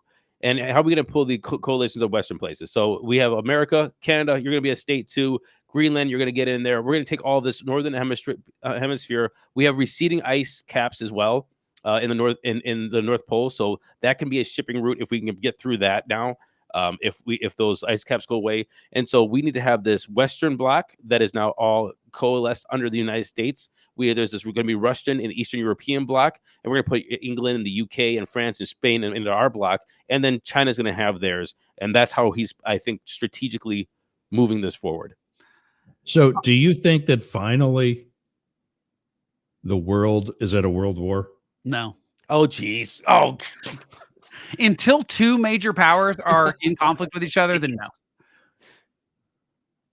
Russia is not a major power? In conflict with each other. No, it doesn't. Russia and Ukraine doesn't count. Israel, Iran doesn't count. That's the point of a world war. It's got to be it's got to be actual Iran and Israel fighting each other. I said this was a conspiracy theory, by the way. This is my conspiracy theory, but you guys just let it go. Yeah. No, I think it's. No, I think this is why I've always said I'm brilliant. Yes, I got it. Thank you, Jurgs. What's that? No, sorry, go ahead. Sitting presidents, especially because they know things that they're not allowed to talk about, but presidential candidates should watch what they promise during the course of a campaign. Well, yeah, but that's because they make we're going to do this, that, and the other thing. And then they sit down in one of those rooms where you can't hear from outside, and they get this thing called a briefing. And they go, oh, that's why that promise is never going to take shape. Or events, isn't that the classic quote? Classic quote. And events happen. And so with what Matt's saying, there's legitimacy behind that. Yeah. If A equals B, and B equals C, then A equals C. If we've got Chinese people and government agencies and whatever else making strategic purposes right here in the United States, yeah, you don't think they're not doing that somewhere else where they can muscle through the whole thing? Look, I really think that. I really do think, and I'm gonna stop discounting your world war thing because I just don't like the word. But is there a global conflict that's happening or a global positioning that's happening right now? I think you're 100% right to that. And I do, sure, and I do think that the United States has to start thinking about, okay, if this is happening, how do we bolster the United States dollar, which is doing a good job, by the way. But are these different policies that are going to be put in place going to bolster the U.S. dollar if BRICS happen and start to, start going to say, using the Chinese yuan as forms of trade or any other kind of currency, which will very much hurt the United States, and everybody knows that. And they are actually and not us, the United States, but Russia and China and Iran with probably Russian influence or Chinese influence. With Hezbollah and Hamas and all these different are making strategic moves to consolidate power. And so look, Greenland is not a bad idea. No, and Canada is not a bad idea. Panama Canal is not a bad idea. No. Look, the idea that America will go there militarily take it is a bad idea, but that's not what he's talking about. I think it's more of like, hey, I personally think it's more of like, hey, let's just talk to Denmark. Let's talk to Canada. We need to consolidate this in a little more. Don't you think strategic it's fashion. smarter? Not only smarter, not only more diplomatic, but actually strategically more intelligent to create the diplomacy and the network with rich countries like Denmark, I'm still listening. I just got to wait for 1 second. or close partners like Canada, Well, that's what they. I mean, that's what or they're at going to do. strategic locations like Panama. Yeah, I mean, the Greenland thing I'd heard before Trump was even president. I'd heard that floated, although I don't know that there's a huge. Here's my question about that. We all know why really Trump wants all these properties, and it's because it's property. Yeah, he just It's thinks his a real estate legacy. thing. Yeah. Does he know that Greenland is not as big as what it looks like? You know, I think so, probably. I think that that's been the narrative in the media is that he doesn't know that it's not the size it is on the whatever the map, that projection that makes everything up north look Well, bigger than it if really you is. look at a flat map, Yeah. the whole northern third of the northern hemisphere, same thing in the south, is distorted. Right. And so, but listen, I Unless you think use that one of those maps that's in like when you unpeel a globe and there's like the space in between because yeah, they're I in know. I I just haven't think seen one of those in 20 years. I think that there's two things happening at the same time, which is weird to me. I think one, people are immediately rushing to the judgment that this is just Trump and he's an idiot and he doesn't know that Greenland is small and he doesn't know that it's covered in ice. I don't think that Check. I don't think that's Check. true. I don't think that's true necessarily. I also don't think he's playing 3D chess and that this is some great negotiating tactic. I think he's just saying what comes He's to his playing brain slinky. when it happens. He's not playing chess. He's playing with a slinky and Right, he's trying and to so- go upstairs.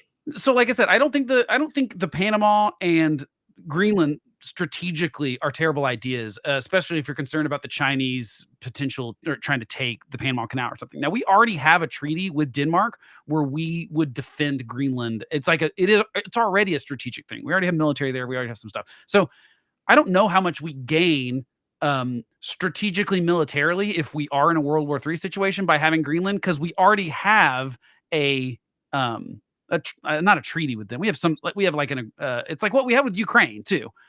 We already had a thing that said we'll defend you if blah blah blah. So, Well, Greenland's a part of NATO because they're actually owned by Denmark. well, but not tech.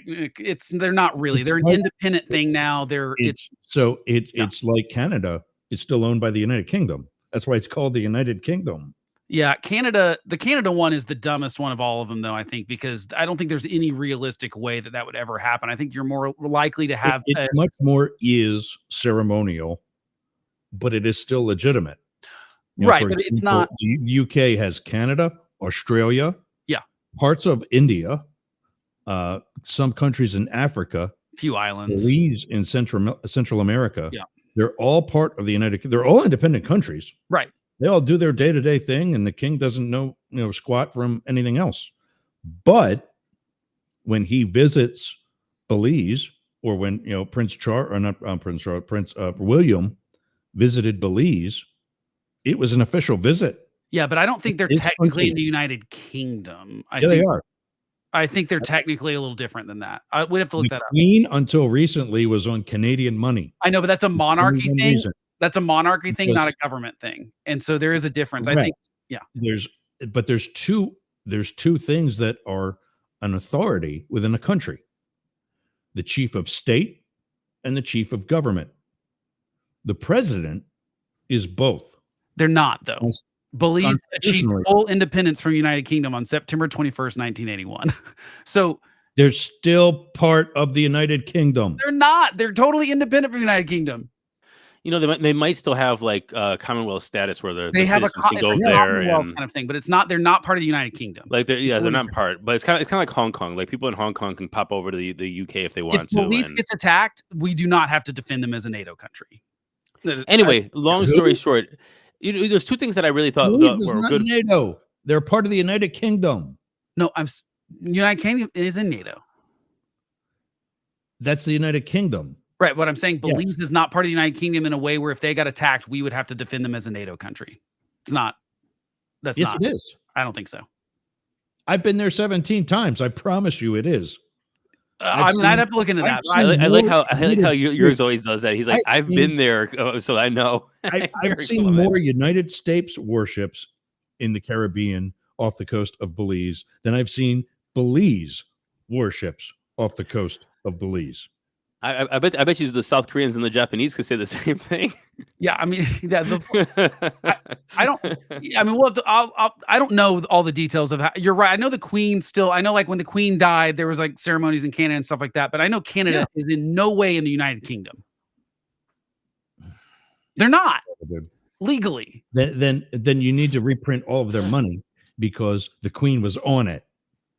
The two most important They're not things. anymore. Queen's on Canada's too, The bro. two most important things to Canadians were on their money: the Queen and hockey. Oh, you were talking about Canada. I thought you were talking about Belize. Yeah, I mean, either way, I don't. The Queen is on Belizean money. I've got some in the other room. Okay, who cares? Thank Anyway, what does this No. have to do with anything? Used to. Yeah, I don't think the Canada thing happens for so many reasons. There's not going to be a 51st state. I don't see any reason we should add. When the Prime Minister You can't of make Canada Denmark one is state. there, That's crazy. Well, I don't think it should be 7 states either. I mean, I don't think we need to add Canada to the United States. Mainly, I don't want their troubles. Okay, so I've heard a couple of good theories about this, like reasons, and it's interesting to explore. Number one is just to secure the United States dollar. The more people you start actually bringing into the United States, By the more you bringing would it have down to the Canadian dollar. Yeah, but it would bring it down, wouldn't it? I mean, we'd be inheriting their economic woes. But you also be adding the United States dollar to their circulation, so you're actually requiring people to circulate U.S. dollars in their circulation. I would be interested to talk to. No, they use the Canadian dollar. That's what we were just talking about. That I would be much more. We're talking about George Washington's, not Queen Elizabeth. I would be interested to talk to someone that actually knows a lot more about like monetary valuation and stuff like that to know, does that benefit the dollar? Does it not benefit the dollar? Because I would imagine, because Joe Rogan like retweeted or reposted the Donald Trump true thing and said, and we should do it with Mexico too. And I'm like, okay, talk about further devaluing the dollar. That seems like a really bad way to. No, you wouldn't. That wouldn't devalue the dollar. You're quoting. You don't think it would if we brought Mexico in as a state? You're quoting Joe Rogan, who's quoting. Those are two different things. You're talking about the dollar, and you're not talking about like the overall like per capita GDP. Those are two different things. Right, but having dollars in circulation at different places to that would only increase the GDP of the United States if it was a state, because more dollars in circulation, because that's how you count the GDP. But you also have China has half of the U.S. currency in circulation. They don't have half of the currency in circulation. They have it, but they're not circulating it. They're not transacting in it. That's the point. They don't have half of our dollars. I don't think they have half of it either. I would be surprised if that was true.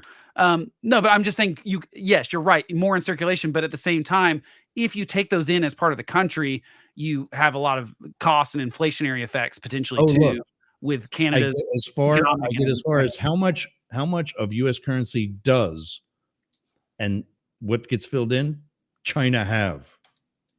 Let's find out. China's foreign exchange reserves totaled $3.265 trillion, which is the highest foreign exchange reserves of any country. The management of foreign exchange reserves is governed by the State Administration of Foreign Exchange, SAFE. That's half of 1 year of our budget. So there's no way that's half of the entire United States currency that's out there. But it's the largest reserve of any foreign country. So they have half of our budget. So what, 2 trillion, 2.5? What do you say? Well, that didn't say specifically in US dollars. It just said in foreign currency. Roughly 3.3 trillion. In foreign currencies. It didn't say just US, right? No, in US dollars. I mean, US dollars. Okay. Well, that's half of one budget. That's a lot. That's like 12% of our GDP. Right, but that's what they would. It's smart. I mean, they should do that. It's still the dollar is still the 100%. And I think they don't even hold, and even so, I think other countries hold more, right? And it probably holds Like more Japan, value than theirs right now. I mean, like China could be heading towards a depression. It is the largest. Yeah, China goes into depression. We're not going to be happy. Like you just said it. I think they've got that because their own economy sucks. How much is $1 worth in China? Their 10-year yields right now is below 1.6%.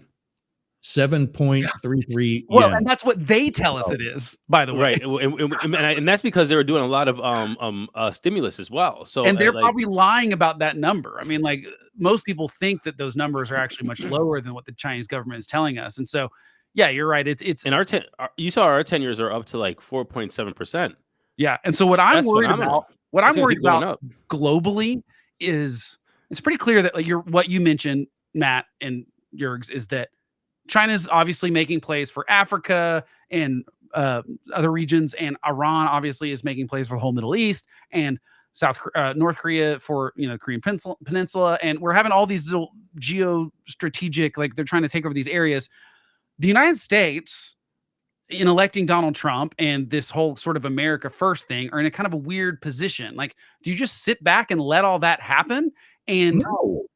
but the problem is that like that's what he ran on, is like, we're not doing this crap anymore. But that's the thing Okay, is, United well, he States also isn't already. ran on making they're not- groceries cheaper. I and know, he's already wiped that one out. I know, but here's the difference. The difference is My eggs are $7 a actually dozen has over here. control over foreign policy. He doesn't have control over grocery prices. I'm not saying he won't get blamed for that in the future, but if he goes out there and says, we're not, like, his whole claim to fame in this last election was we had no global conflict when I was president, which is not true. It's not true at all. We've always said, but we there hasn't been a president that hasn't had some sort of global But conflict. to be fair to Trump, Russia did not actually do anything in Ukraine while he was president, and he did for Bush, Obama, and Biden. So there's at least some truth to that kernel of thing that he said. Let's sit down Putin right now and ask him, how did that work out for you? Well, Oh, let me give him a call. I got him on we'll give him a text. call. I got him on Let's WhatsApp over here. Let me go WhatsApp him. So here's the problem that I think Trump has. It's supposed to take 2 weeks. He can't even do in 3 years. The trouble that Trump has is that you can't promise we're going to be America first. We're going to get out of all these conflicts. These conflicts are stirring right now. Like I disagree that we're in World War III, but we are certainly headed towards World War III unless something changes. Like that's just, I think, the fact. You can't avoid that. If World War III breaks out, we're going to have to make a decision of if we do we get involved or do we not. With NATO, we are required to. Of course, if he goes back on NATO, I think that would be an absolute shame. But the bigger problem He's is already that, done it. well, he won it hasn't his actually. first term. But a NATO country has not been attacked, and we didn't send our troops. Like, that's not happened. We're the only people that have benefited from the NATO treaty. Actually, we're the only people after September 11th that have been like, we're attacked, and people came and had our back, and that's why you had British and these other and German soldiers in Afghanistan and Iraq. We'll kick their butt. So the problem is going to be is that we think that if we abandon all these people, if we abandon NATO countries, they will, like, Trump's trying to play hardball with everyone. Trump's trying to say, he's trying to bully everyone in this stuff. The problem is if our allies think they're abandoned by us, they might not have the option but to deal with China in a way that they feel lets them survive. And we think that all of our allies will do the same, do what we want them to do with China if we abandon them. And I think that's incredibly foolish. And I think what will end up happening is that Europe will look out for Europe, and they will do what's good for them. And that might mean capitulating China to a degree where China takes over everything except what we've got in the United States. And I think that's a dangerous position. You mentioned something earlier about, I think Matt had stepped away, about Trump not playing 3D checkers, and I said, or chess rather, and I said he's not even playing chess or checkers. He's playing with a slinky and trying to go uphill. And you now just mentioned Europe. And by the way, speaking of the para or normal guys, on Wednesdays, Sportcat checking in.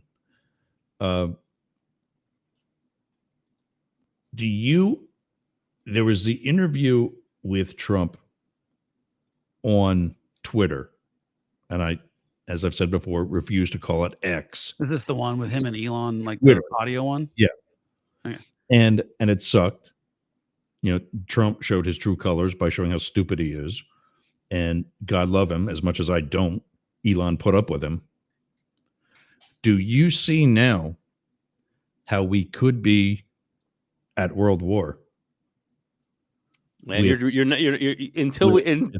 really want to hit this one home. You really do, man.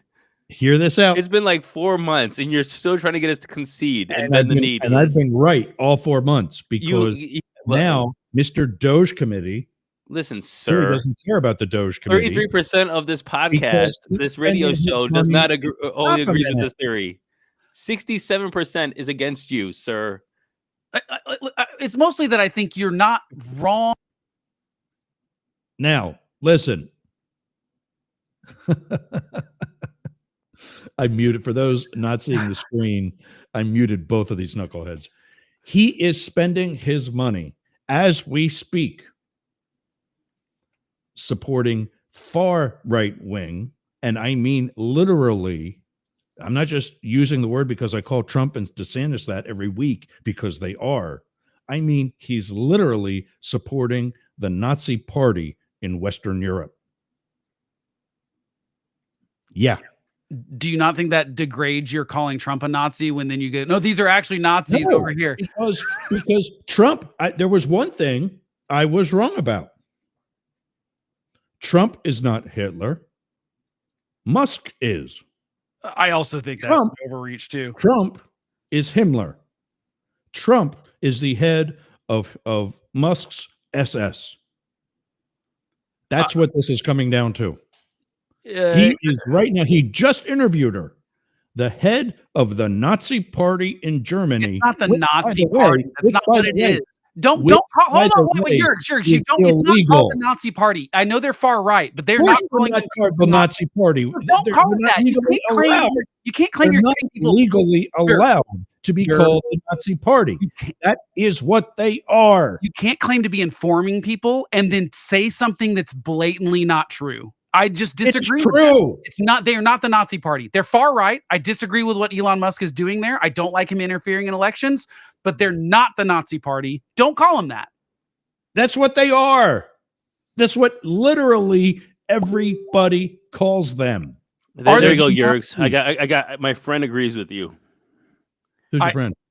I'm not telling you. You're not going to get an ally from me. My point is just like, listen. just say things can be bad without you having to go to the extreme of calling them Nazis.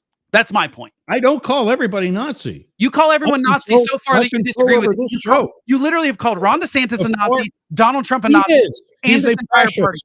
Ron DeSantis is a fascist. I live Fascist and here. Nazi I are different know. words, by the way, and I wouldn't even agree with the fascist thing necessarily. But my point is, this is what's wrong No, with I politics. don't. This is what's wrong No, with I politics. don't. Everyone turns off. You're a far right nut. I don't call you a I'm not Nazi. far right nut. Whoa, I mean, that's crazy. right now. whoa, Ross, You are not, right now. not cool, No, Ross. this is not. This is the problem. This is what I got into Don't do doing it, this Ross. thing is because I'm tired of Don't you people mute us. Don't you mute exaggerating. us. I'm not muting anybody. I'm tired of people exaggerating how bad something is when it's already bad enough that it should be just the truth should be good enough. But instead, That's my people point. exaggerate things. Everybody calls her the head of the German Nazi party. Everybody who Like the world. That's all you hear. does She's the, the does, Nazi. does the BBC Media does- calls her the Nazi. does the It's BBC not call just me. her the head of the Nazi party? What? Does the BBC in headlines call her the head of the Nazi party? I haven't followed her on the BBC. I don't know. bet, I don't I care. bet they don't. I so- look at her policies. Okay. more. I look at how far right she is. My point is more. the second you say Look, Nazi, the or listeners fascist, are ringing the you're- bell. Ken says rings the bell. Travis says ring the bell. Sports Cat News ring the bell. Ding, ding, ding. We need a round. We need a break. Go get some water. Get to the corners, Blake. Get to the corners, Yergs. Let's take out your mouthpieces. Let's towel you off for a minute. That's you why guys this rest show up. is called Friday Fights. Let's get a nice looking girl out here with a number. Walk around the ring or a didgeridoo, whatever you like, Yergs. We can have both of them. We can have both of them. Didgeridoo these days, you know. Yeah, right. He's here. Speaking of which, he has the app that I tried to use that didn't work for crap. So I got to get him set up with the phone system again now that we have one again. And by the way, Tuesday or Monday at 2:30, if you want to join us, Sport Cat, we're doing the training on that. And if you're going to go live with the homeless homo or whatever yours is. What? Whoa. By the way, Whoa. BBC, Musk interviews German far-right frontwoman. Shocker that they didn't use the term Nazi. And by the way, Jurgs, here's what's ridiculous. He's polite. Here's what's ridiculous. I agree with you that I don't like what Elon Musk is doing. My point is there's a better way to convince people that what he's doing is scary than to call him Hitler. Like, I don't know. Maybe look at the fact that he did the same thing here, and now he's got control. I don't of the think most powerful man in the world. I don't think he has as much. I mean, look, we can talk. There will be a falling out. My prediction for 2025, there will be a falling out between Elon Musk and Donald Trump. It's going to happen. You're playing the numbers. You're not looking at evidence. You're playing the numbers, and you're right because no, I have looked at it. We saw the start of it like a couple weeks ago with the whole, and we're seeing it with the H-1B visa stuff. We're seeing it with lots of things. Kids liking it. Almost homo. I thought that it wasn't cool to call people homos and fags, but that was whoa. We're not dropping it. Nobody gave you the F word card, Blake. What's the difference in it? And you hit the hard G too, man. No, Can we just take a step back in this conversation? Come on, guys. I'm just saying, like, there are better ways to convince people that this is behavior that we might. There's a great Free Press article that someone wrote about this Elon thing, basically saying he's literally the most influential person in global politics, maybe ever. And that I can see that. I'll give you that link too, because it's really worth the read. But like I said, when we jump to these extremes, I think people just tune it out, and I think that that's not good for anyone. I remember when that's why I wanted to partake. I only call people Nazis who are Nazis and who are fascists. I think it would benefit you to never use those two words again. No. I think your argument would be better. I live here. But Ron DeSantis stood in my driveway. I know. And told me help is on the way. Yeah, I get it. That is the last time that I heard from the state of Florida. Here's what's funny is that I find myself defending Trump and Ron DeSantis around you, even though I don't really like either one of them either. But the point is, learn a little bit about them. But you go to a degree of that. I think just like people this just turns into if I don't agree with you, you're my enemy. And I don't think that these people are Nazis. I don't think you're my enemy. I was talking you up on Wednesday, by the way. I think they're authoritarian for sure. I think that's a fair label to put on people that like they would prefer to be more authoritarian. Fascist gets thrown around too much, although I think absolutely Donald Trump has fascistic tendencies. Is that the right way to say that? But I just think that it would still, even though he has that, I don't call him a fascist because I know it doesn't help convince anyone that likes him that they shouldn't. So the link I just sent you both, I'm going to put on the screen as we start to get close. Oh my God. Here he is flexing again with Hillary Clinton. Don't flex with Hillary Clinton, dude. It is not a flex. That's not what you think it is. No one likes Hillary Clinton. I can promise you that. No, that's not what you think it is, sir. Talk about being misunderstood, but I'm going to put this in the chat. There you go. If you want a personal message from me, I am now on Cameo. Oh, that's the Messenger. Why is it going to Messenger? That's stupid. Maybe it is. Say happy birthday. Ask a question. Receive a pep talk. Get advice.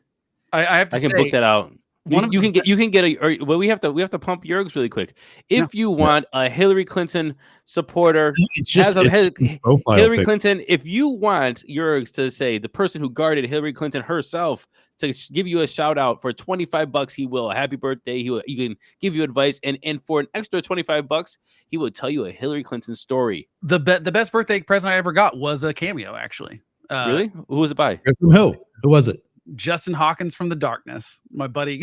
it was awesome. Nice. That's cool. How does your head fit in those headphones? Who says that? Sports cat shows. That's funny. That's good. That's good. And by the way, far right even doesn't mean what it used to mean. I'm just looking at that headline again because I just feel like we label everything. Because you just said about me. Far right has been normalized. Right, but you just called me far right a second ago, and that's my point. Is that like I mean, that doesn't mean everybody anything else on the show. That's what you're here for. That's like calling me far left, bro. Come on. Right, but that's what I'm saying is that like Compared the far to right everybody thing, else, you used to think I was the one that was far left. these You are. these buzzwords. You're left of both of us, bro. I You are. agree. Yeah. Let me see. What can I add? There we go. Let me put it in here. Why is that? Yeah, but let's be honest about what Musk plans are here. This is all about money for him. This is really not about anything else. Like it's not. There's no strategy here for even power. I don't think. I think it's just fame. Did you guys hear the conspiracy theory about the Nazi rocket science that wrote the book that had Elon in the name in the book, and then his dad was friends with them and named Elon because of the book, and the guy in the fictional story was did you see this? No, I've not. And then the guy in the fiction. This is great. Just give me a second here. I'm gonna look this up. Give me a second. I'll come. Yeah. This is real. Okay. This is real. Give me 1 second. You guys talk. Give me 2 seconds to find this. 1 second. Well, I am adding my link to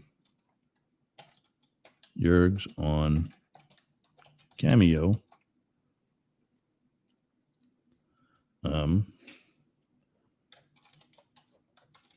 Get a message now. Upload image. And this is why I need a producer. You know, I could maybe have somebody doing this. I don't know. Have it ready for the show.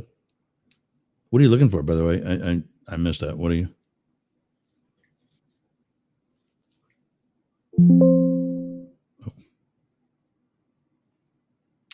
Oh, that one sucks. Upload image. Try again. Do this one instead. There we go. Create. All right. There you go. Oh. Jurg's on Cameo. Get a message now. Scan the QR code. And I'll send you a message. Or you can just text me through like the show and I'll reply for free.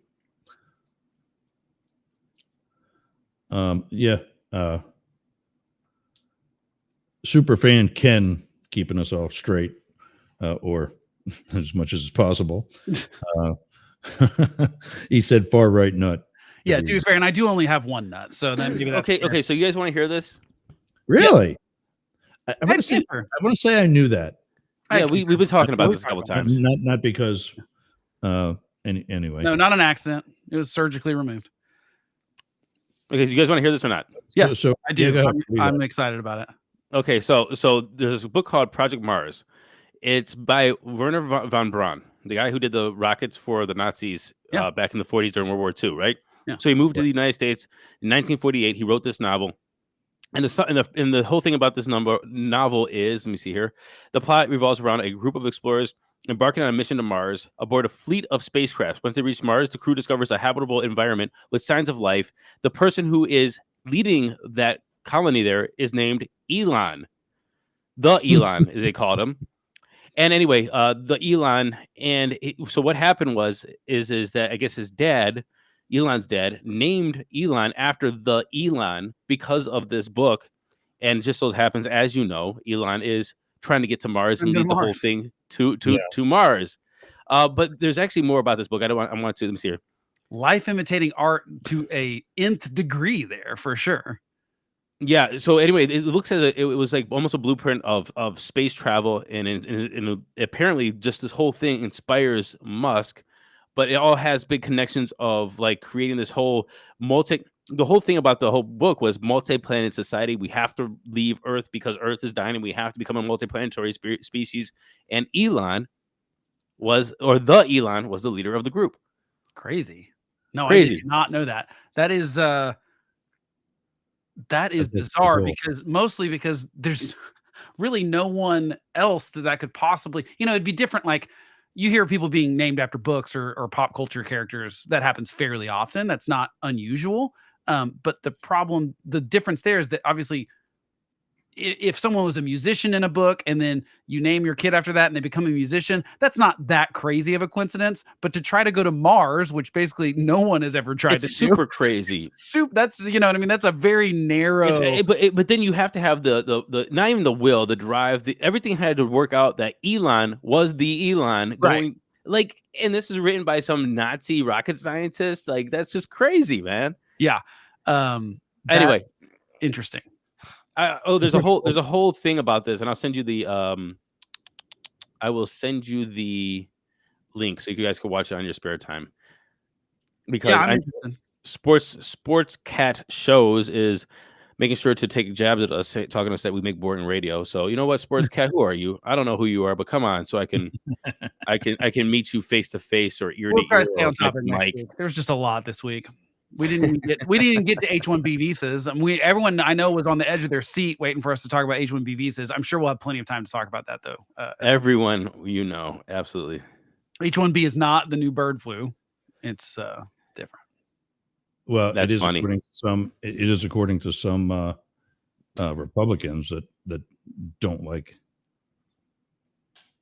Yeah, it's a weird discussion. We should talk about that next week for sure, because I think it's interesting, and I think we need to. I think that's a real thing. That's like, oh yeah, we should talk about this policy and what are the upsides and downsides. And most people are not interested in that, and that it bums me out a little bit because it's something that makes a real difference. Brenda will have that guy on the show. The author of the book, I think he's dead, isn't he? No. She's talking about somebody else from that was sent. Man, you need a producer. It was sent 4 minutes ago. Brenda will have that guy on the show. Brenda this was what you were talking about. No, this was what you were talking about when I was looking for the book. Whatever you were talking about between that interim. I don't remember what we were talking about because it's been 5 minutes. Yeah, really. So those are good people. I was doing some genealogy the other night, and I looked at. I would come on, but yours would just call me names. Glenn says this. I think this is his name now. He's either Glenn Campbell or Campbell Soup. I would come on, but he would just call me names because he's slow. Yeah, he is slow. Yes, guys. Busy. And Sport Cat of all people knows what it's like to try to host a show. Oh, so you know this? You know this person? That's the Wednesday para or normal guy. Oh, okay. He's not a sports guy. He's a paranormal guy. Well, he's got that, and he's also got Saturday. He's got a show called The Misfits. Although I think he's a paranormal. So he believes in ghosts and goblins and poltergeists and stuff. And well, he's not a ghost guy. He does not do ghosts. Then that's out of his wheelhouse, huh? Okay. Yeah. So Ouija boards is off the limit. So is it everything ghost related, or is it just certain ghost things? No, he does mostly like Bigfoot. That's why I well, that's not paranormal, right? That's just more conspiracy, isn't it? No, it's paranormal. That's to me paranormal. See, I think of paranormal as like paranormal.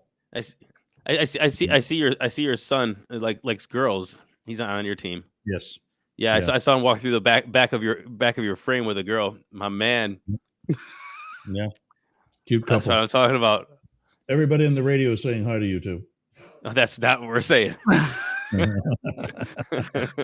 right, well, I got to get out of here because my kids are out of school because it snowed all day yesterday and today, and we can't handle that in Oklahoma. I know up in Ohio they've got things like plows and salt, and apparently, shut down at the first sight of snow. 1 or 2 inches in DC closed down the entire DMV. That's what she said. Yeah, it's too easy. Yeah, right. See ya. All right, see you guys. All right, see you guys. Bye, everybody. Great fights again. Well done. Love you guys. Great show. Enjoy your weekend. And balloons. It's balloons. Yeah, I gotta get that stuff. That's pretty cool. You get the heart. It's a Mac thing. No hearts. No. See ya. See ya. Yeah. All right, guys. I'll see you again. I will be back Monday. We'll be back on KSHP on Monday. I don't know if we lost them or not. I think we did because I wanted to do the second hour today or every day.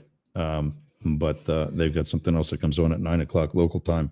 So, all right, gang, good arguments today. Good information. hopefully you were listening and watching and checking out the show notes. You can go to, you'll have to email me because right now yergs.com is coming up hopefully next week.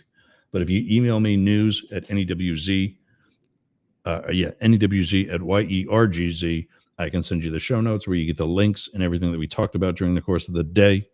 And that's it. You can get Blake at the Homeless Homo. No, wrong. Homeless Conservative. Blake at thehomelessconservative.com. Matt can be reached at matt@dailycryptonews.net and info@demurforcongress.com. Check out DNR Studios by going to dnrstudios.com. That's one of our upcoming affiliates for the show. WZQR. I know I've been on this. Yeah. Go to WZQR.FM. They are hosted by Live 365, one of the former radio hosts that we worked with. We couldn't get that to work as well, where you can find 7 different stations. I don't know where the WZQR comes from. Actually, I do, because we will be on terrestrial radio when we start with these guys, hopefully next week. WZQR.FM is their website. Scroll all the way down to choice number 7, and that is WZQR.FM Talks. That's where we will be on the internet stations, but we will be on their AM/FM station as well that covers that general area. Somebody's still... And yes, correct. Presumably around the 2:00 area Eastern. Let me know if I'm right about that, or if you got another time. But Sportcat will be doing another live show starting, I'm hoping, this coming week, whenever he's ready, for an hour new show Monday through Friday. I think you can do it 5 days a week. And is it definitely at 2 Eastern? Let me know in the chat, and we'll put that out there. I'll make. Well, I'm not going to do a graphic with like artwork because you didn't tell me what that's going to be yet. But we'll definitely start promoting it as soon as Monday morning. That's it for me and us and all of us. Thanks for watching. Thanks for listening. Thanks for going with us up the middle and running with the big dogs and fighting with the big dogs. Communists, Nazis, libtards, wokies, all of us. Thanks for joining. Yep, at 1400. So 2 p.m. Eastern. Let's see, -3 is 11 Pacific for the Sportcat News Hour. I don't know what it's actually going to be called, but we'll find out hopefully on Monday. All right, gang. Thanks for listening. Thanks for joining. Thanks for going with us up the middle. I'm Yergs.